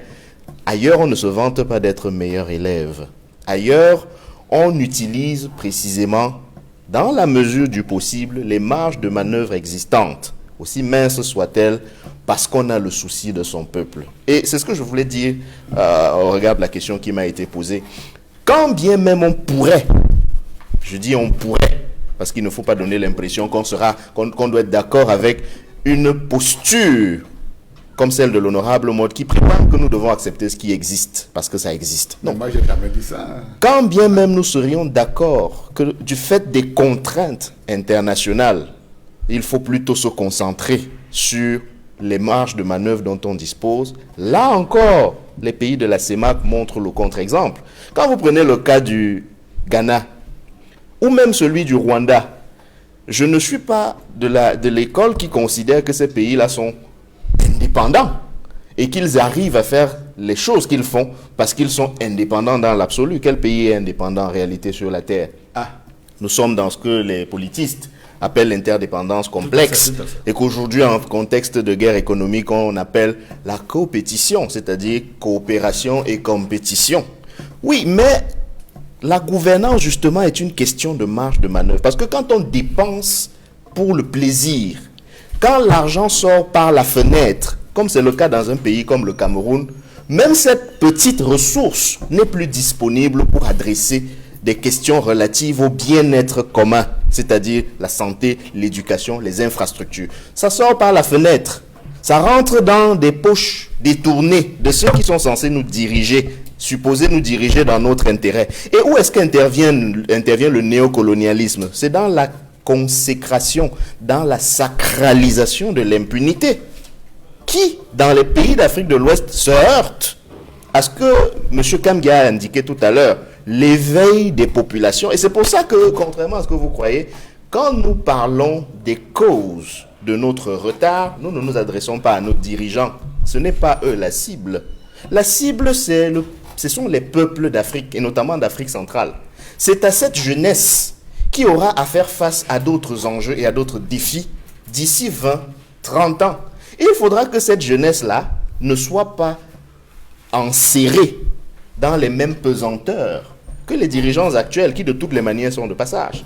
Le vrai enjeu, c'est de dire à ceux qui nous écoutent que si nous ne prenons pas conscience des raisons pour lesquelles il y a un certain nombre de choses que nous n'arrivons pas à faire dans le cadre de la gouvernance notamment, c'est bien parce que, au-delà des contingences internes, comme vous le dites vous-même, M. Mott, il y a un contexte international. Et ce contexte international doit forcément être pris en compte. Sinon, vous ne pouvez pas parler de dignité, comme vous l'avez évoqué tout à l'heure. Moi, j'aimerais insister pour dire que si vous voulez des solutions, M. Mott, comme vous l'avez dit tout à l'heure, sur la question, au MRC, nous avons une vraie proposition. Si vous pensez que l'horizon infranchissable de l'intégration en Afrique centrale, c'est la CEMAC, laissez-moi vous dire que d'abord, c'est faire preuve de refus d'aller un peu loin dans l'analyse, parce que ce n'est pas le seul modèle qui existe sur Terre. La CEMAC est ce qu'on appelle juridiquement une organisation internationale. En gros, rien. Ça ne veut rien dire en particulier, parce que c'est comme une association d'États qui décide de voir ensemble comment coopérer sur ci ou sur ça. Il y a d'autres modèles qui existent. Et ça ne vaut rien. Monsieur Mott, je ne suis pas certain de vous avoir interrompu souvent. Et je vous prie de souffrir. Quand vous devenez péremptoire, vous devenez désagréable. Comme nous souffrons aussi de vous écouter. Et si c'était à votre place, il allait dire j'assume de vous avoir interrompu. Je vous en prie, honorable Samuel Mott. Il a la parole. Il a bien la parole. Oui, Roland Dieu, allez-y. Il y a le modèle, sinon fédéral, au moins le modèle confédéral qui peut être expérimenté. Si on fait la même chose, pour parler de la CEMAC, depuis 1994 au moins, et que ça ne marche pas, et qu'on constate que peut-être qu'il faut faire autre chose, au-delà de fusionner simplement CEMAC et CEAC, peut-être faudrait-il penser, comme l'avait pensé d'ailleurs en son temps Barthélemy Boganda, aux États-Unis d'Afrique centrale, une forme d'intégration un peu plus poussée qui prendrait la forme d'un État, peut-être confédéral, dans un premier temps, pour permettre d'évoluer progressivement vers une plus grande intégration. Parce que c'était le premier président centrafricain tout à l'heure, avait mis ce vœu. Tout à fait. Et pour embrayer dans cette idée, le professeur Maurice Kamto, lors d'une de ses adresses à la jeunesse, engageait celle-ci à faire du panafricanisme un véritable enjeu pour demain. Et lui proposait une approche pragmatique, précisément inspirée de celle du premier président centrafricain, le président Barthélemy Boganda, c'est-à-dire celle de lancer tout de suite, dans la mesure du possible, les jeunesses fédéralistes d'Afrique centrale pour construire au sein des États de l'Afrique centrale la conscience que nous devons évoluer vers une intégration beaucoup plus poussée. La théorie de M. Mott trahit l'absence de conscience même des Africains de leur capacité et de leur puissance.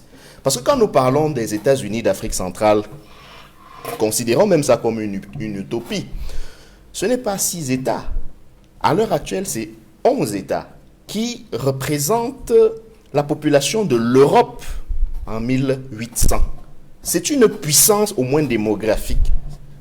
Si vous ajoutez à cette capacité démographique-là les immenses ressources dont disposera cet État, peut-être confédéral, vous aurez là une véritable puissance minière, par exemple, une véritable puissance économique. C'est-à-dire que les Africains d'aujourd'hui doivent se penser comme une puissance et se donner les outils, précisément, de la puissance. C'est donc pour ça que nous pensons qu'il y a tout un mindset à déconstruire d'une part et un autre mindset à installer d'autre part. Est-ce que les chefs d'État s'inscrivent dans cette construction et je l'ai dit d'un nouvel esprit de leadership je l'ai et dit à d'inclusion? l'entame de mon propos, ce n'est pas à eux que nous nous adressons parce que eux précisément ont fait la démonstration de ce qu'ils sont dans un autre mindset. Ils sont comme des Dalton, très liés au précédent mindset. depuis l'époque coloniale. Ils sont d'accord avec le paradigme du néocolonialisme qui prend les vêtements de ce qu'on a appelé la France-Afrique, par exemple. Les États dans le monde sont dépendants les uns des autres de manière relative. C'est vrai. Mais la relation qui existe entre les pays membres de l'OTAN, qui est une alliance, qui est une coopération, n'est pas la même qui existe entre les pays qui sont membres de la France-Afrique, entre guillemets.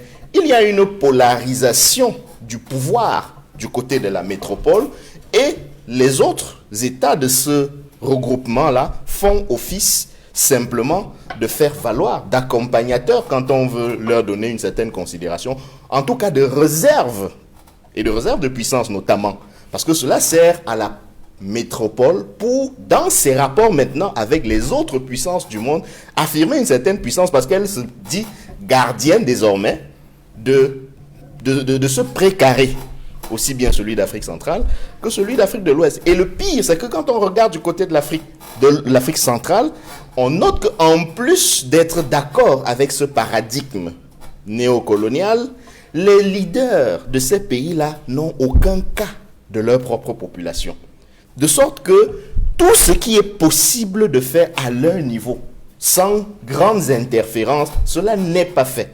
Je vais faire une virgule sur la question monétaire. Je n'en suis pas un spécialiste, dont je prie les experts de l'économie de m'excuser à l'avance. J'aimerais quand même souligner que c'est quand même injurieux, de mon point de vue, de considérer 6 États totalement incapables de pouvoir gérer eux-mêmes une monnaie, parce qu'on dira qu'il y a des conséquences. C'est un sujet délicat. Oui, je sais que c'est un sujet délicat. C'est tellement délicat qu'un archipel comme Sao Tomé et Principe, c'est une superficie qui correspond globalement à l'île de Manoka. Vous avez été là-bas. C'est le dollar qui est moyen de change là-bas. Monsieur Mott, maintenant, vous pouvez me parler de cette monnaie-là. Monsieur Mott, le fait d'y aller, de ne pas y aller, ne nous apporte pas grand-chose. Est-ce que vous connaissez la réalité au quotidien peut-être que là-bas? vous y avez été, vous avez la chance de pouvoir voyager, mais je ne suis pas certain que cela ajoute quoi que ce soit à ce débat, surtout que vous m'interrompez pour le dire. La question du savoir... Parce que vous embrassez tellement de thèmes que finalement... Si ça vous gêne, monsieur Mott, si ça vous gêne, dites simplement que vous ne voulez plus être invité à un débat en ma présence, parce que cela s'appelle la liberté d'opinion. Cela également s'appelle la liberté d'expression. De bavardage surtout. Oui, même si vous pouvez considérer que c'est la liberté de bavardage, souffrez de m'écouter bavarder. Le moment venu, vous bavarderez aussi. Et si vous estimez que ce que vous avez à dire est plus pertinent, la raison de tout un chacun qui nous écoute pourra nous permettre de savoir qu'est-ce qui est vrai et qu'est-ce qui est faux. Je disais donc que un petit pays, je dis aux Sao Toméens de m'excuser parce que petit pays, ça peut sembler péjoratif, comme Sao Tomé et Principe n'est pas de la BEAC, n'utilise pas le franc CFA. Et si le dollar, comme vous le dites, monsieur Mott, a cours en Centrafrique, comme cela a cours d'ailleurs en RDC, comme cela a pu avoir cours à un moment donné au Zimbabwe, cela ne dépendait pas des Américains. C'est parce que sur le plan des échanges, quand une économie considère qu'elle a intérêt à utiliser une monnaie en particulier, elle l'utilise et c'est tout. En théorie et en économie, on dit que la bonne monnaie chasse la mauvaise. Aussi simple que ça. Sauf que dans le cadre de la CEMAC, ce qu'on dit, c'est que vous ne pouvez pas vous mouvoir autrement que à partir de cette parité fixe que nous avons décidé entre votre monnaie et une autre monnaie dont vous n'avez aucun contrôle. Demain matin, si les termes de l'échange mondial changent et qu'une autre monnaie prend la place du dollar dans les échanges, pourquoi c'est le dollar qui est utilisé en Centrafrique, à Sao Tomé, et pas le yuan? Pourquoi la Chine elle-même privilégie dans ses échanges internationaux le dollar? Pensez que c'est parce qu'il y a une parité fixe entre le renminbi, yuan et le dollar? C'est parce que les échanges internationaux l'imposent. Et c'est ce qu'on refuse précisément aux pays africains, notamment ceux de la CEMAC. C'est pour ça que tout à l'heure j'ai parlé d'enclave. Pour les puissances qui contrôlent ces États, il faut garder une sorte de terrain, de terrain de chasse propre, dans lequel personne d'autre ne peut intervenir. On le fait avec des outils comme ceux qu'on appelle les outils d'intégration. On le fait également avec les outils comme ceux qu'on appelle les outils monétaires. C'est précisément pour que, contrairement à un pays comme le Nigeria, que nous ne puissions pas, de manière autonome, choisir librement sur le marché laquelle des monnaies nous présente le plus d'intérêt. Et donc, oui, je suis sceptique, je termine par là, je suis sceptique quand il s'agit de projeter l'avenir aussi bien de l'Afrique centrale, que de nos pays, en s'appuyant cette coopération sur monétaire, les outils du néocolonialisme france-africain. Alors, honorable Samuel Motte, on revient à cette question sur la coopération monétaire qui est un enjeu important pour le développement économique de la zone CEMAC. Il y a eu cette réflexion, on en parlait en début d'émission, engagée par les chefs d'État en 2019. Ils ont demandé à la BEAC et la CEMAC la commission de la CEMAC de mener la réflexion. Ils ont réitéré leurs orientations à ces deux institutions lors de ce sommet extraordinaire. Ça fait déjà 2 ans. Comment on fait pour s'approprier tous les outils de développement économique et de promotion d'intégration régionale? On sera toujours tributaire de l'environnement qui est le nôtre. Je voudrais que ce soit retenu cela. Parce que dans le cadre de la démarche qui est celle du Nigeria, qui est tout à côté, oui, effectivement, une monnaie qui est en circulation avec des déboires et peut-être des succès que nous connaissons, on aura toujours cette référence-là à une certaine dynamique et à cette masse critique démographique-là qui fait que on peut penser qu'à l'intérieur de cet espace économique, il y aura matière à faire vivre une monnaie. Et c'est pour cette raison-là que je suis un peu gêné quand Aristide Monod parle et que je n'ai pas la possibilité de réagir. Il est, entre lui et moi, le plus jeune du plateau. Et donc, je me serais attendu à ce qu'il y ait de points de vue. C'est Roland. Comment vous le savez? D'accord. Non, je veux dire, j'ai dit entre lui et moi. J'ai dit entre lui et moi, le plus jeune, sur le plateau. C'est corrigé? Très bien. C'était pas pour vous voler votre jeunesse, Roland. Non, je pose juste une question de principe. Comment vous le savez? Est-ce qu'on entend dans ce studio, on vous présente chacun sa carte nationale d'identité? Sauf votre respect, bien entendu. Nous sommes entendus. Et donc, je me serais entendu à ce que celui qui a un discours avant-gardiste. Or, quand je le suis, il est dans la dynamique de tous les ministres qui se prononçaient dans les années 80. Edmond Kamagé devait être au courant. Et quand chaque fois qu'il prenait un discours, il commençait par dire qu'il faut qu'il y ait rééquilibrage des thèmes de l'échange. Sous-entendu quoi? Sous-entendu, il faut quand même que ces gens-là qui nous achètent nos matières premières à l'extérieur soient bienveillants à nous les acheter au meilleur prix. Et quand il parle effectivement de ce que c'est les autres qui fixent nos prix, je n'ai pas l'impression d'avoir un économiste de la nouvelle génération en face de moi. Parce que de toutes les façons, en ce qui concerne les prix, c'est toujours un marché qui le fixera. C'est peut-être dommage pour nous que ce marché-là puisse se retrouver à l'extérieur. C'est le cas. Et qui contrôle le marché? Attendez. Monsieur Motte, j'assume vous interrompre. L'autre chose, c'est que par là, quel marché? L'autre chose, c'est que par là, effectivement, de matières premières, très souvent, vous n'avez pas une capacité à imposer votre rythme de production. Le café, par exemple, quand la saison elle est bonne, elle sera bonne. Donc, le Rwanda a choisi d'exporter son café de manière spéciale. Il transforme et il vend directement dans certaines grandes surfaces, notamment dans les pays développés comme les États-Unis. Il n'exporte le jour où il y aura une surproduction, Maître Roland Diéou, le jour où il sera une surproduction, les gens chez qui ils vendent préféreront aller acheter là où il coûte moins cher. C'était le sens de mon propos. C'était de dire effectivement qu'il y a une intelligence derrière. Je vous en prie, Roland, permettez que et donc, on n'aura jamais de maîtrise là-dessus. Et d'ailleurs, quand vous voyez la peine que ces mêmes ouvriers agricoles ont de la peine à vendre, y compris sur le marché local, les produits frais dans les pays tels que la France, les États-Unis, et ainsi de suite, la problématique sera toujours la même. Nous n'avons pas une possibilité de contrôler les quantités que nous mettons sur le marché à partir du moment où il y a, et c'est le jeu de l'offre et de la demande, il y a une surproduction qui sera tendance à tirer les prix vers le bas. Donc ce discours-là des années 80, il faut que le rééquilibrage des thèmes de l'échange était un discours creux. Et là également, il a posé un problème tout à l'heure, celui de compte d'opération. Je suis à la fois expert comptable aussi. C'est de la bonne gestion que lorsque vous êtes en situation, en partenariat d'affaires avec quelqu'un, que vous ayez des comptes croisés. Donc cette histoire-là de comptes d'opération qu'ils ont tendance à balancer. Les comptes d'opération de la Chine ne sont pas les mêmes que ceux de la zone CFA. Honorable Samuel Motala, la parole. Oui, parce que si c'est une question de compte, cet épouvantail de comptes d'opération-là qu'ils amènent chaque fois sur le débat sur la monnaie, ça n'est absolument, en ce qui me concerne, pas un argument. Bien au contraire, je vous assure que c'est signe de bonne gestion que lorsque vous avez donné vos avoirs à quelqu'un, qu'il y ait un compte pour cela, pour moi être sûr que vous n'allez pas être volé. Je vous en prie, le Trésor français jusqu'au bout. En ce qui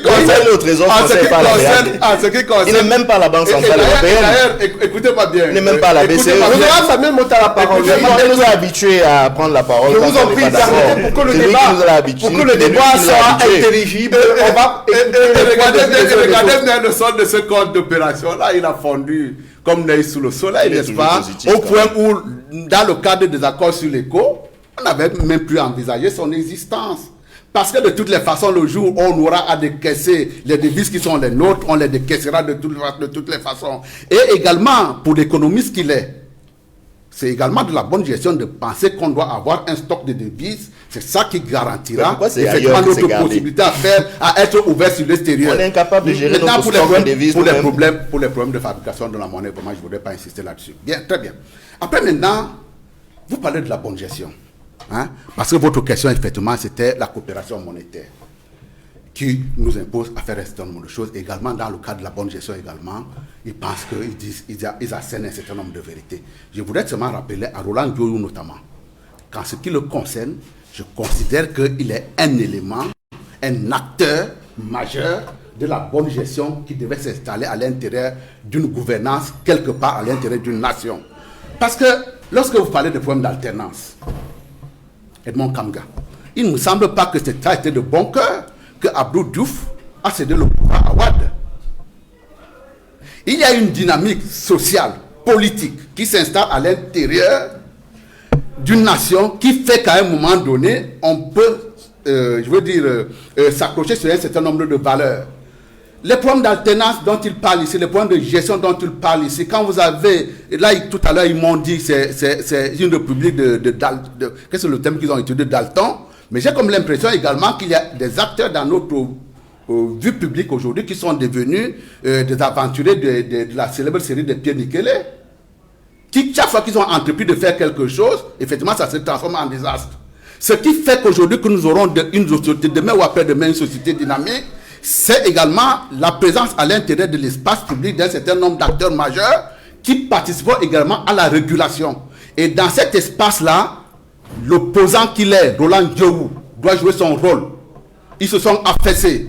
Et à partir du moment où ils se sont affaissés, il y a un certain nombre de valeurs effectivement qui pourraient ne plus être respectées. Lorsque vous aurez donné la garantie d'une alternance crédible à un certain nombre d'acteurs également, ça participera également de la transparence. Aujourd'hui, lorsqu'on parle des partis politiques, parce que lui, très souvent, lorsqu'il a commencé à hériter un certain nombre de concepts, c'est forcément, il n'est jamais responsable de rien. Les responsabilités, c'est des autres. C'est pour cette raison d'ailleurs, lorsqu'il a reconnu que les peuples pourraient avoir une certaine forme de responsabilité, vous avez vu, très vite, il est revenu à la réalité qui est la sienne. Ah non, il faut qu'on parle à la jeunesse. Lui, acteur politique majeur, qu'est-ce qu'il fait au quotidien pour que le message qu'on devait distiller et qui devait convaincre les gens à pouvoir penser que très souvent les autres dirigeants, comme ils considèrent qu'ils sont égarés, il faut les remplacer, quel est le discours qui tient? C'est très souvent des discours démobilisateurs qui font que même la tenance, qui a fait également, mais là aussi, on ne change pas un dirigeant pour le changer. On le change parce qu'on a trouvé une alternative crédible à côté.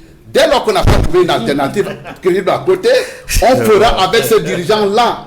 Alors, la situation dans laquelle se trouve aujourd'hui la CEMAC, avec effectivement un certain nombre de dirigeants qui sont en pot depuis un moment. Mais on voit également... La responsabilité devait être également partagée parce que c'est à eux de convaincre les gens qu'à travers une démarche comme celle que nous sommes en train de vous proposer, ce sera celle qui fera votre bonheur demain. Il est observé sur la scène politique de la CEMAC une grande difficulté pour les opposants politiques de s'exprimer. Vous avez tout à l'heure évoqué Très bien. qu'un acteur Comme vous politique, dites. je vous en prie, vous avez tout à l'heure évoqué un acteur politique de l'opposition au Cameroun qui devrait s'exprimer et qui devrait convaincre l'opinion publique nationale. On a vu qu'aujourd'hui, cela fait 1 an qu'il y a des militants d'une formation politique qui sont en prison pour avoir exprimé une opinion politique. D'autres ont été arrêtés à leur domicile, n'ont même pas posé un acte répréhensible par la loi. Est-ce que c'est ça la démocratie à la camerounaise ou à la CEMAC, de mettre mettre en prison des opposants, les maintenus pendant 1 an? Quelle image on renvoie en tant que communauté économique quand on parle de bonne gouvernance? On voit par exemple en Côte d'Ivoire où le président Alassane Dramane Ouattara a fait libérer de nombreux prisonniers politiques après l'élection présidentielle qui s'est tenue dans ce pays, où son 3e mandat continue d'être contesté sans que ses opposants ne soient arrêtés. Comment expliquer qu'en zone CEMAC, vous qui invitez les opposants à s'exprimer et qu'ils soient toujours arrêtés? À vous entendre, on dirait que Abdou Diouf a fait un tapis rouge à Wade. Il me semble que Wade a été arrêté plusieurs fois, incarcéré. À vous entendre également, on dirait que Houphouët-Boigny faisait tapis rouge à Laurent Gbagbo. Il me semble que Laurent Gbagbo a été arrêté plusieurs fois et même incarcéré. C'est quel exemple vous me sortez? Il y a effectivement le fait qu'au Cameroun, il y a un certain nombre de gens qui sont dans une dynamique qui est certainement une dynamique suicidaire pour eux, une dynamique empreinte très souvent de stratégies malencontreuses, et qui se retrouvent isolés sur la scène publique. Donc la méthode de répression des partis uniques à l'époque où on avait le président Abdou Diouf, je considère que c'est ça qu'on utilise en 2020-2021 au Cameroun. Je considère que vous participez également de la provocation parce qu'il a commencé avec une provocation tout à l'heure. Non, je suis en train de vous poser des questions pour comprendre. Je réponds, laissez-moi au moins le temps de répondre. Il y a des lois et des règlements qui s'imposent à nous tous. Parmi ces lois et règlements, il y a cette loi de 1990 à laquelle vous voulez faire allusion, mais qui a une existence qui n'a pas été frappée sur le sceau de l'inconstitutionnalité en ce qui me concerne. Et donc, elle est d'application. Mais également, vous avez bien vu, il ne vous parle pas des années 80. Vous parlez de quelle loi, M. Moti? 2018. Lorsqu'il y a un candidat à la présidentielle qui sort et qui dit j'ai gagné une élection, il attend créer une dynamique à l'intérieur de la société qui fait pchit. Ce n'est pas de notre faute. Ce n'est pas de faute des Républicains. Il était dans la même dynamique. Quand il dit également que je veux organiser des marches, il est dans la même dynamique. Sauf que très souvent, il est isolé. S'il est isolé, ça veut dire qu'il faut également tirer un constat à ce stade de que son discours, il ne mobilise pas. Or, pour pouvoir imposer une alternance quelque part, il faut être en capacité de mobiliser. Maintenant, pour ce qui est des travers de la loi, pour ce qui est du fait effectivement que quelqu'un peut transgresser dans la loi, il le transgresse à ses risques et périls. Parce que la République, si on veut continuer à nous protéger, elle sera autorisée, elle sera même dans l'obligation d'appliquer une règle ou un règlement ou une loi qui existerait quelque part. Alors, là, il n'y a pas une faute. Vous souhaitez réagir? Oui, évidemment que je souhaite réagir parce que d'abord, pour dire une chose que nous devons noter dans notre espace public, nous n'attendons pas des félicitations de notre adversaire politique. Très bien. C'est-à-dire que lorsque votre adversaire politique se croit devoir vous donner des conseils sur la meilleure manière par laquelle vous devez procéder, justement pour leur donner le change, ça veut dire que la manière par laquelle vous procédez est la bonne. Ce n'est pas les gens du RDPC qui doivent dire à l'opposition comment est-ce qu'ils doivent s'opposer. Apporter la preuve qu'elles sont bonnes. Je n'ai pas beaucoup de temps, M. Mott, s'il vous plaît, je vous prie. Donc, dire dans un contexte comme le Cameroun que c'est à l'opposition de faire ci ou de faire ça peut avoir une certaine crédibilité lorsqu'on a montré soi-même qu'on peut faire ci ou faire ça de sa position d'acteur du pouvoir, donc en capacité de transformer soi-même. Ce serait trop facile quand on est du haut du perchoir de dire que ce sont les opposants qui ne font rien. Admettons même que ce soit vrai. Vous qui êtes de ce côté-là, que faites-vous? Vous avez découvert subitement sur ce plateau que l'on peut parler à la jeunesse et que l'on peut parler au peuple pour les mettre en garde et les préparer aux enjeux de demain. C'est sur ce plateau, après mon propos, que vous l'avez découvert au point où vous êtes cru l'obligation de me rappeler qu'il fallait que l'on le fasse sur le champ politique. M. Noufélé a rappelé tout à l'heure les prises d'otages. Je n'ose pas appeler cela des arrestations ou des procès. Les prises d'otages d'adversaires politiques, parce que c'est le cas. C'est le fait pour un régime aux abois d'utiliser, d'instrumentaliser, devrais-je dire, la justice, entre guillemets, et singulièrement la justice militaire, pour maintenir aux frais, privés de liberté, ceux qui précisément ne font autre chose que représenter la pensée contraire, la dissidence, l'opinion contraire, ce qui en démocratie est une valeur. Dans les pays qui l'ont compris, on donne même un statut à l'opposition. On donne même un statut, notamment au leadership de l'opposition. Dans les monocraties daltoniennes d'Afrique centrale, on consacre la répression. Et le professeur Alain Foguet a convoqué une image que je partage avec vous, Monsieur Motte. Il n'y a pas de dictature qui se maintienne par elle-même. Il n'y a de dictature que parce qu'il y a des petites mains de la dictature qui relaient, qui popularisent, qui servent de relais à la dictature. J'ajouterais, Monsieur Motte, qu'il n'y a pas que les petites mains, il y a aussi des petites langues de la dictature. Tous ceux et celles qui, dans leur façon de parler, dans leur discours, pensent ou donnent l'impression qu'on peut justifier, qu'on peut accepter, qu'on peut tolérer la dictature, la privation de liberté. Les petites mains et les petites langues de la dictature sont celles-là qui consacrent l'état dans lequel nous vivons, cet état de monocratie et de démocrature. Mais alors, attention... On peut dire que ce serait une petite main, c'est ça? Je ne sais pas pourquoi vous vous sentez concerné. Je ne vous ai pas indexé. Ça participe de ce que je pourrais appeler. Mais je disais que... Je dirais... Si vous voulez, monsieur Motte... pas du tout si vous voulez, monsieur Motte... Je ne suis pas certain. Je suis dans la République. Monsieur je Motte, défends la République. Don't take it as personal. Ce n'est pas personnel. Votre dictature virtuelle que vous décrivez elle n'existe nulle part, surtout pas au Cameroun. Nous ne disposons pas de... Quand vous parlez de la prise d'otage, Monsieur Motte, écoutez, vous écoutez, parce que c'est mon temps de parole. Non, je ne peux pas également permettre que vous tenez ce genre de propos. Dans ce cas, vous m'appelez une petite main? Non, je ne vous ai pas appelé une petite main de la dictature. Je ne vous ai pas appelé avec des prises d'otages à l'intérieur d'une république. Pour cette raison-là, effectivement, il ne faut pas mobiliser autour de... Je vous en prie, permettez qu'il aille jusqu'au bout de son point de vue. Nous sommes suivis en direct. Mais justement... Oh, c'est pas vrai. Nous sommes suivis en direct. Ne déformez pas les propos de quelqu'un. C'est bien ce que vous avez dit.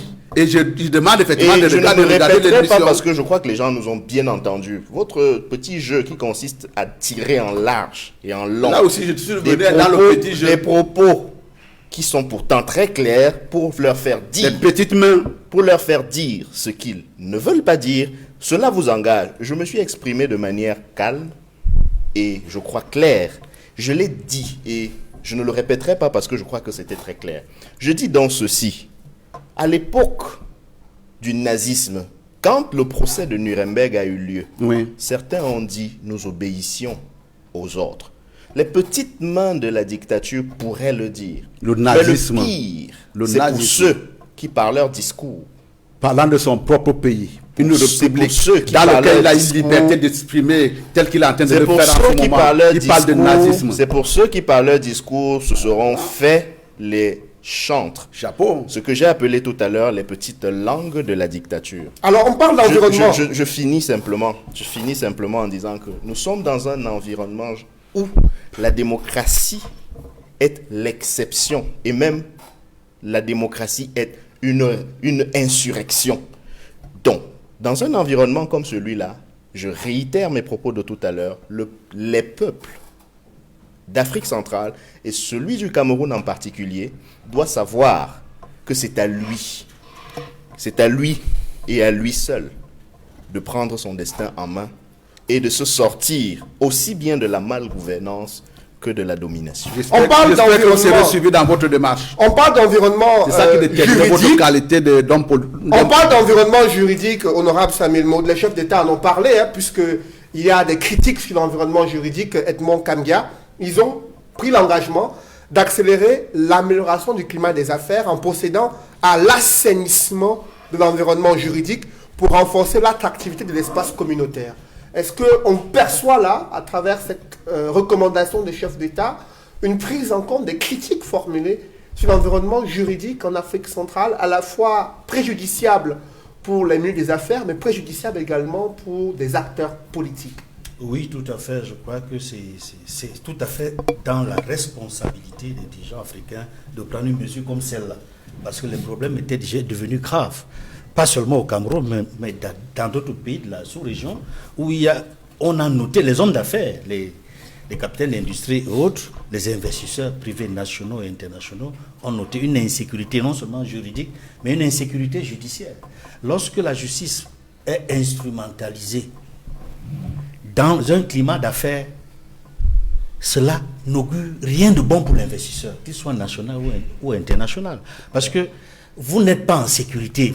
C'est-à-dire vos biens même, vos investissements ne sont pas en sécurité si la justice peut être instrumentalisée. Même les personnes, y compris les magistrats, peuvent être instrumentalisés pour dire non pas le droit, mais autre chose que le droit. C'est-à-dire faire un déni de justice, par exemple. Ou alors dire quelque chose qui ne correspond pas à la réalité. C'est mauvais. Donc c'est bien, c'est de bon ton, c'est une très bonne résolution. Et nous félicitons le chef d'État pour une résolution comme celle-là. Améliorer l'environnement juridique, qui inclut, nous le supposons, la sécurité juridique et la sécurité judiciaire. Cela va peut-être améliorer le climat des affaires dans les pays de la sous-région.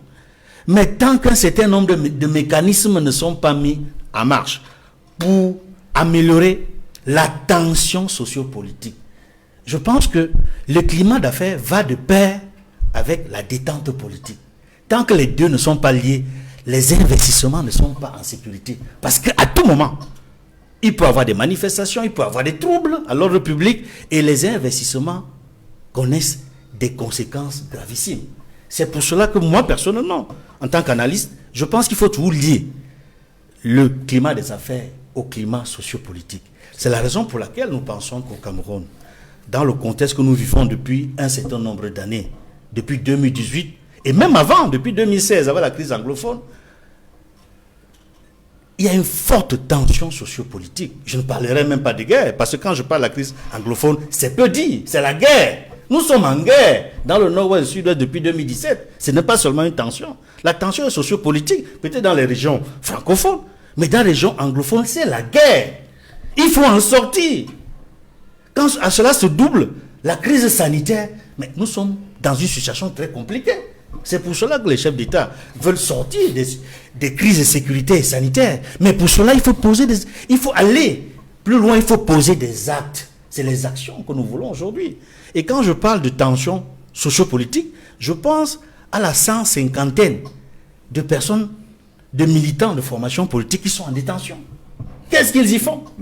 Certains pour avoir eu simplement l'intention de marcher. D'autres pour avoir marché. Alors que les manifestations pacifiques font partie, n'est-ce pas, de ce qu'on appelle ce sont des moyens conventionnels. Ce sont des moyens conventionnels de mobilisation citoyenne dans un pays qui se proclame état de droit et un pays qui est dans la démocratisation, que certains disent avancé. Je n'ose pas poser la question de savoir qu'est-ce qu'on met dans avancé par rapport à la démocratisation tout court. C'est pour cela que nous pensons qu'il faut non seulement, comme les chefs de l'État l'ont dit, améliorer l'environnement juridique, mais il faut aussi améliorer l'environnement politique. Cela va de pair avec l'environnement juridique pour garantir la bonne marche des affaires, pour garantir la bonne marche de l'action des partis politiques, des formations politiques, des associations de la société civile, pour que la société soit détendue et que nous ne restions pas là seulement à voir le gouvernement pérorer sur les réactions de la communauté internationale ou des ONG internationaux qui critiquent les violations des libertés collectives et les violations des libertés individuelles. Tout dépend de nous, tout dépend du gouvernement camerounais. Alors, sur la question de la bonne gouvernance, Aristide Mono, il y a la question du Covid Gate aussi, qui est liée à la capacité des pays de la zone CEMAC à pouvoir mener des enquêtes, être transparent dans la gestion des fonds mis à leur disposition et pouvoir aller jusqu'au bout des sanctions administratives et pénales. Mais il est observé que le Fonds monétaire international a davantage mis la pression pour le cas du Cameroun, pour qu'on parvienne à la publication des documents relatifs aux dépenses et d'autres relatifs à l'identité réelle des prestataires des différents marchés spéciaux de cette stratégie de riposte contre la Covid, ce qui a permis de mettre en lumière de nombreux dysfonctionnements. Mais aujourd'hui, tout le monde s'interroge à la fois sur le silence du président de la République, mais également l'absence de ce rapport final de la Chambre des comptes sur l'utilisation des fonds Covid. Comment expliquer une telle situation selon vous? Pourquoi ce silence persiste-t-il? Est-ce que vous pensez que dans les prochains jours, avec le retour du président de la République, il pourrait y avoir des lignes qui bougent? Cédric, avant de répondre à votre question, j'aimerais d'abord rappeler quelques petits points à l'attention de M. Motte et de nos téléspectateurs. Je vous en prie, allez-y.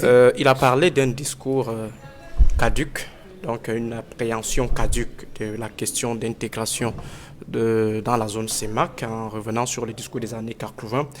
J'aimerais... L'intégration, rééquilibrage des thèmes de l'échange, discours caduc. L'intégration, en ce qui me concerne, est également une priorité aussi. En tout cas, bon, ce que je voulais juste... Cela n'impacte pas considérablement la question que j'aimerais me poser. Est-ce qu'entre 1980 et 2021, il y a un certain changement? Non, je disais que je souviens que pour dire que c'était un discours creux. Ça signifie tout simplement que si les problèmes des années 80 se posent encore aujourd'hui, les discours des années 80 s'imposent également. Donc, il faut le reconnaître. Et pour ce qui est de la posologie, ce qu'on devrait appliquer pour qu'il y ait une certaine intégration réelle, effective en zone CEMAC, il faut partir de la cause de la défaite de l'intégration. La cause principale, c'est la démarche top-down, c'est-à-dire on est parti du haut pour le bas. Et c'est cette démarche-là qui nous a posé problème. Donc ça signifie tout simplement que cela a été imposé par le néocolon. C'est la France qui a imposé l'intégration. L'intégration a été reprise. La question de l'intégration a été reprise par ce qu'on peut appeler des suppôts de la France, c'est-à-dire des sous-préfets de la France, qui ont repris cela et qui l'implémentent aujourd'hui. Or, la démarche bottom-up serait la meilleure, c'est-à-dire qu'il faut plutôt partir du bas pour avoir une certaine intégration. Et pour partir du bas, il faut que l'affaire soit impulsée par le peuple, c'est-à-dire que la dynamique intégrative soit intériorisée préalablement par le peuple, que le peuple le porte et que maintenant émerge une certaine structure, une superstructure au niveau de la sous-région. Et pour que cela également... À cet effet, il y a un marché commun qui devait être créé par la CEMAC et des infrastructures transnationales qui devaient favoriser le déplacement des biens et des personnes. On voit sur ce point qu'il y a toujours des complications sur les corridors Douala-N'Djamena et Douala-Bangui, avec des plans de tracasseries policières dont évoquent régulièrement les transporteurs routiers des pays voisins. Voilà, donc il faut forcément partir du bas, c'est-à-dire du peuple, ses dirigeants légitimes, et maintenant avoir une super structure. On ne peut pas aller dans un duel face aux dragons comme l'Union européenne. Le Cameroun a ratifié les accords de partenariat économique qui ne lui apportent absolument rien. 30 milliards de pertes de recettes douanières en moins de quelques années. On ne sait pas pourquoi est-ce que le Cameroun est allé dans cette histoire de manière cavalière.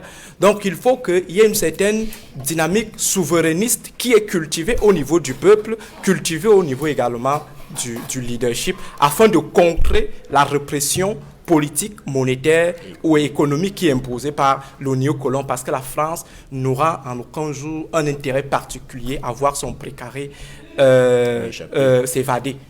totalement. Donc la France va toujours rester dans cette dynamique et il faut forcément que nous ayons des dirigeants qui répondent aux aspirations souverainistes des peuples.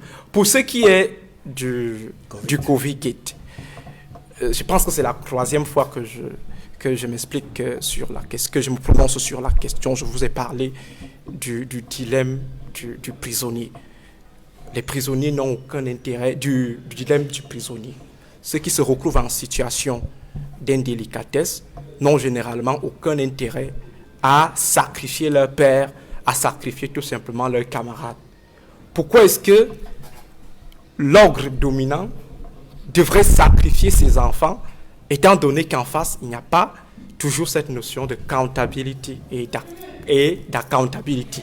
Donc forcément, espérer ou alors s'attendre à ce qu'il y ait des arrestations, s'attendre à ce que le président de la République puisse engager une dynamique d'épuration de la mauvaise graine dans ses rangs, c'est ma foi fait preuve de beaucoup de rêverie parce que depuis 1982, depuis qu'il est au pouvoir, les arrestations sont en fait fonction des enjeux politiques. Pour dire tout simplement que l'opération Épervier est une politisation des faits qui sont généralement avérés. Donc les faits peuvent être avérés, peuvent exister, mais tant que l'enjeu politique n'y est pas, il n'y aura pas d'arrestation. C'est pourquoi moi, je reste très méfiant, très distant de cet optimisme qui veut habiter certains en pensant que le président, c'est pas la première fois que le président de la République rentre d'un très long séjour, un court long séjour. C'est pas la première fois. Et à chaque fois qu'il rentre, la presse fonde des espoirs. Or, lui, il est dans sa logique de cet adage boulot, bien carbonal, bon, on fait toujours ainsi et rien ne nous arrive. Donc, il ne s'attend absolument à rien.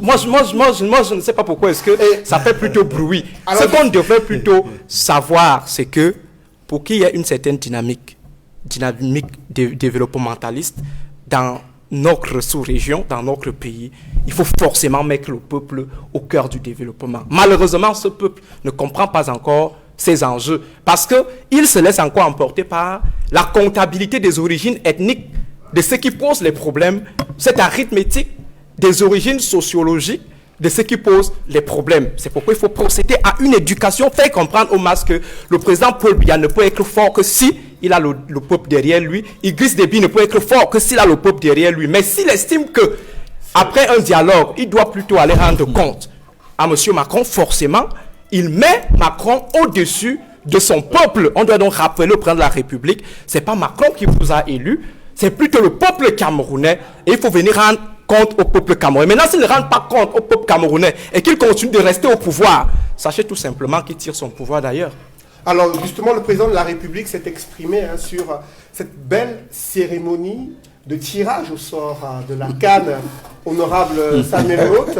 Et il y a eu dans les coulisses de cet événement une controverse sur les conditions de logement de la co-présentatrice de cet événement. On a vu comment elle s'est fondue en excuses après avoir évoqué des conditions d'hébergement plutôt critiquées selon elle, avec des moustiques qui lui ont fait perdre le sommeil pratiquement dans sa chambre d'hôtel.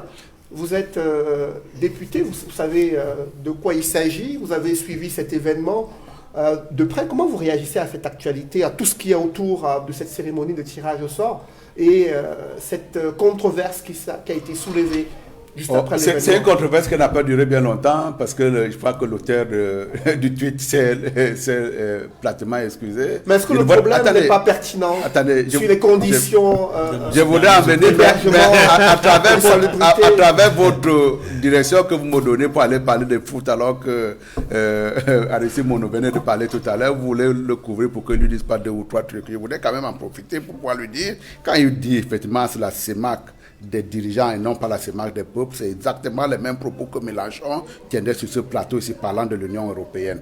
Et donc là, il n'y a rien sur le soleil. Il faut éviter que lorsqu'on vient dans un plateau de télévision à rabâcher les connaissances diverses ou alors des choses qu'on a ici.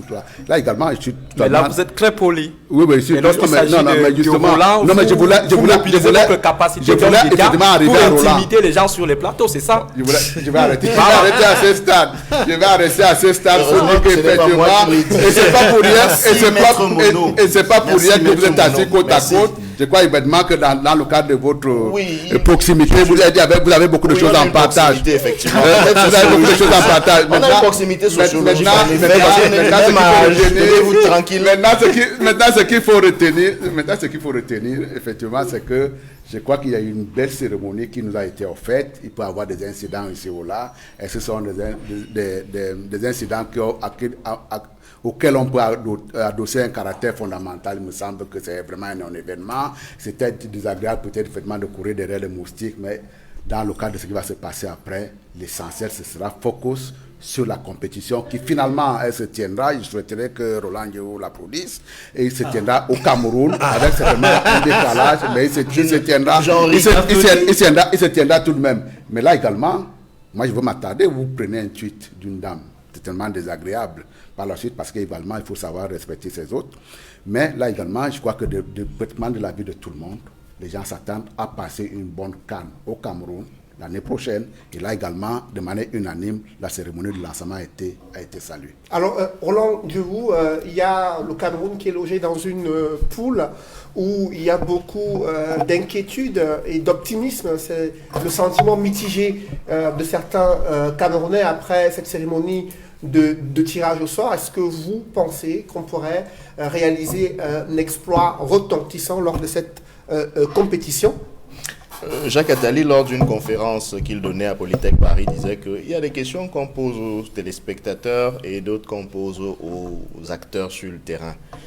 Je pense que du point de vue sportif, nous sommes à peu près tous fans de football au Cameroun, et donc nous ne pouvons que souhaiter à notre équipe nationale qu'elle ait franc succès lors de cette compétition que nous organisons enfin après plusieurs années de disette et de désert.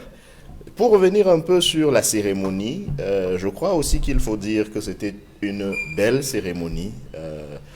Je crois que le Cameroun a donné là l'occasion d'arrêter un peu de se flageller. C'était une belle cérémonie, c'était bien organisé, c'était bien présenté.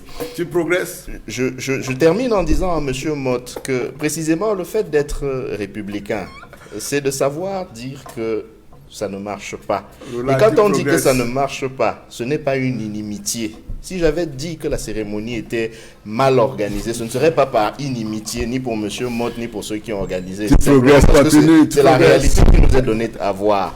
Pour l'organisation de la CAN en elle-même, ce n'est pas parce qu'il y a eu le CAN Gate en 2019 et le glissement qu'on a tous dénoncé, que nous ne souhaitons pas que nous puissions avoir dans notre pays des événements de cette nature qui peuvent rehausser l'image de notre pays. La question n'est pas là. Et donc j'invite tous ceux qui sont parfois du RDPC à éviter l'art d'être hors sujet, à porter un regard critique sur la marche des choses.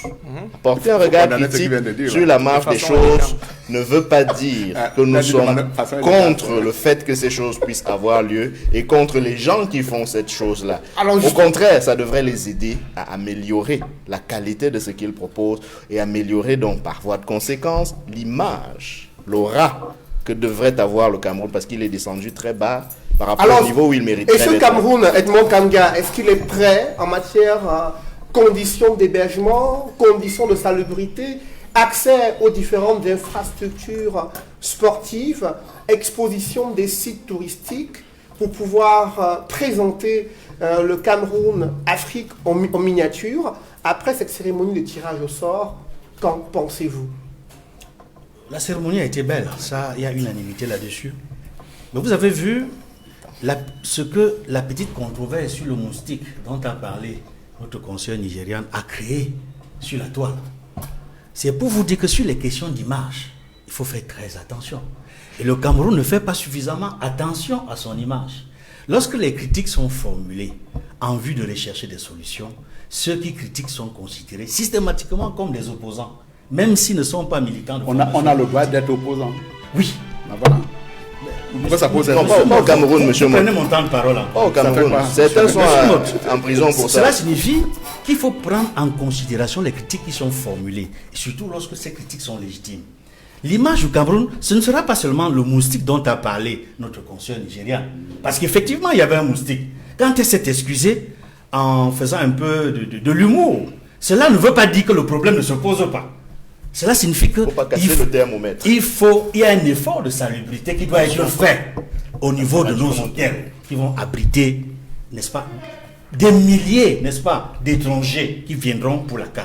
Mais je voudrais également dire que par rapport à l'équipe de football qui va accueillir les autres équipes de football On t'a pas posé la question africaines, non, j'insiste là-dessus, parce qu'il faut que les gens sachent que si nous avons gagné la CAN 2017 avec des non-nés, il ne faut pas rêver que en 2022, nous gagnerons également une CAN avec des non-nés, sans avoir à ce jour une véritable équipe. Et je le dis vraiment, j'espère que des experts du football me regardent et beaucoup partagent mon avis sur la question de savoir si nous avons encore une véritable équipe de football de l'heure indétrônable, capable de jouer et de gagner comme ceux-là qui ont remporté les précédentes CAN. Je voudrais terminer en disant tout simplement que c'est la CAF qui va décider si toutes les conditions sont réunies. Je ne fais pas partie de la CAF pour dire que tout est prêt, mais j'observe avec mon regard critique, analytique, que tout n'est pas encore prêt. Et partisan. Non, pas partisan du tout. Regardez les routes. Regardez dans les hôpitaux, est-ce qu'il y a le plateau technique? Bon, Non, je ne vais pas revenir sur ce débat.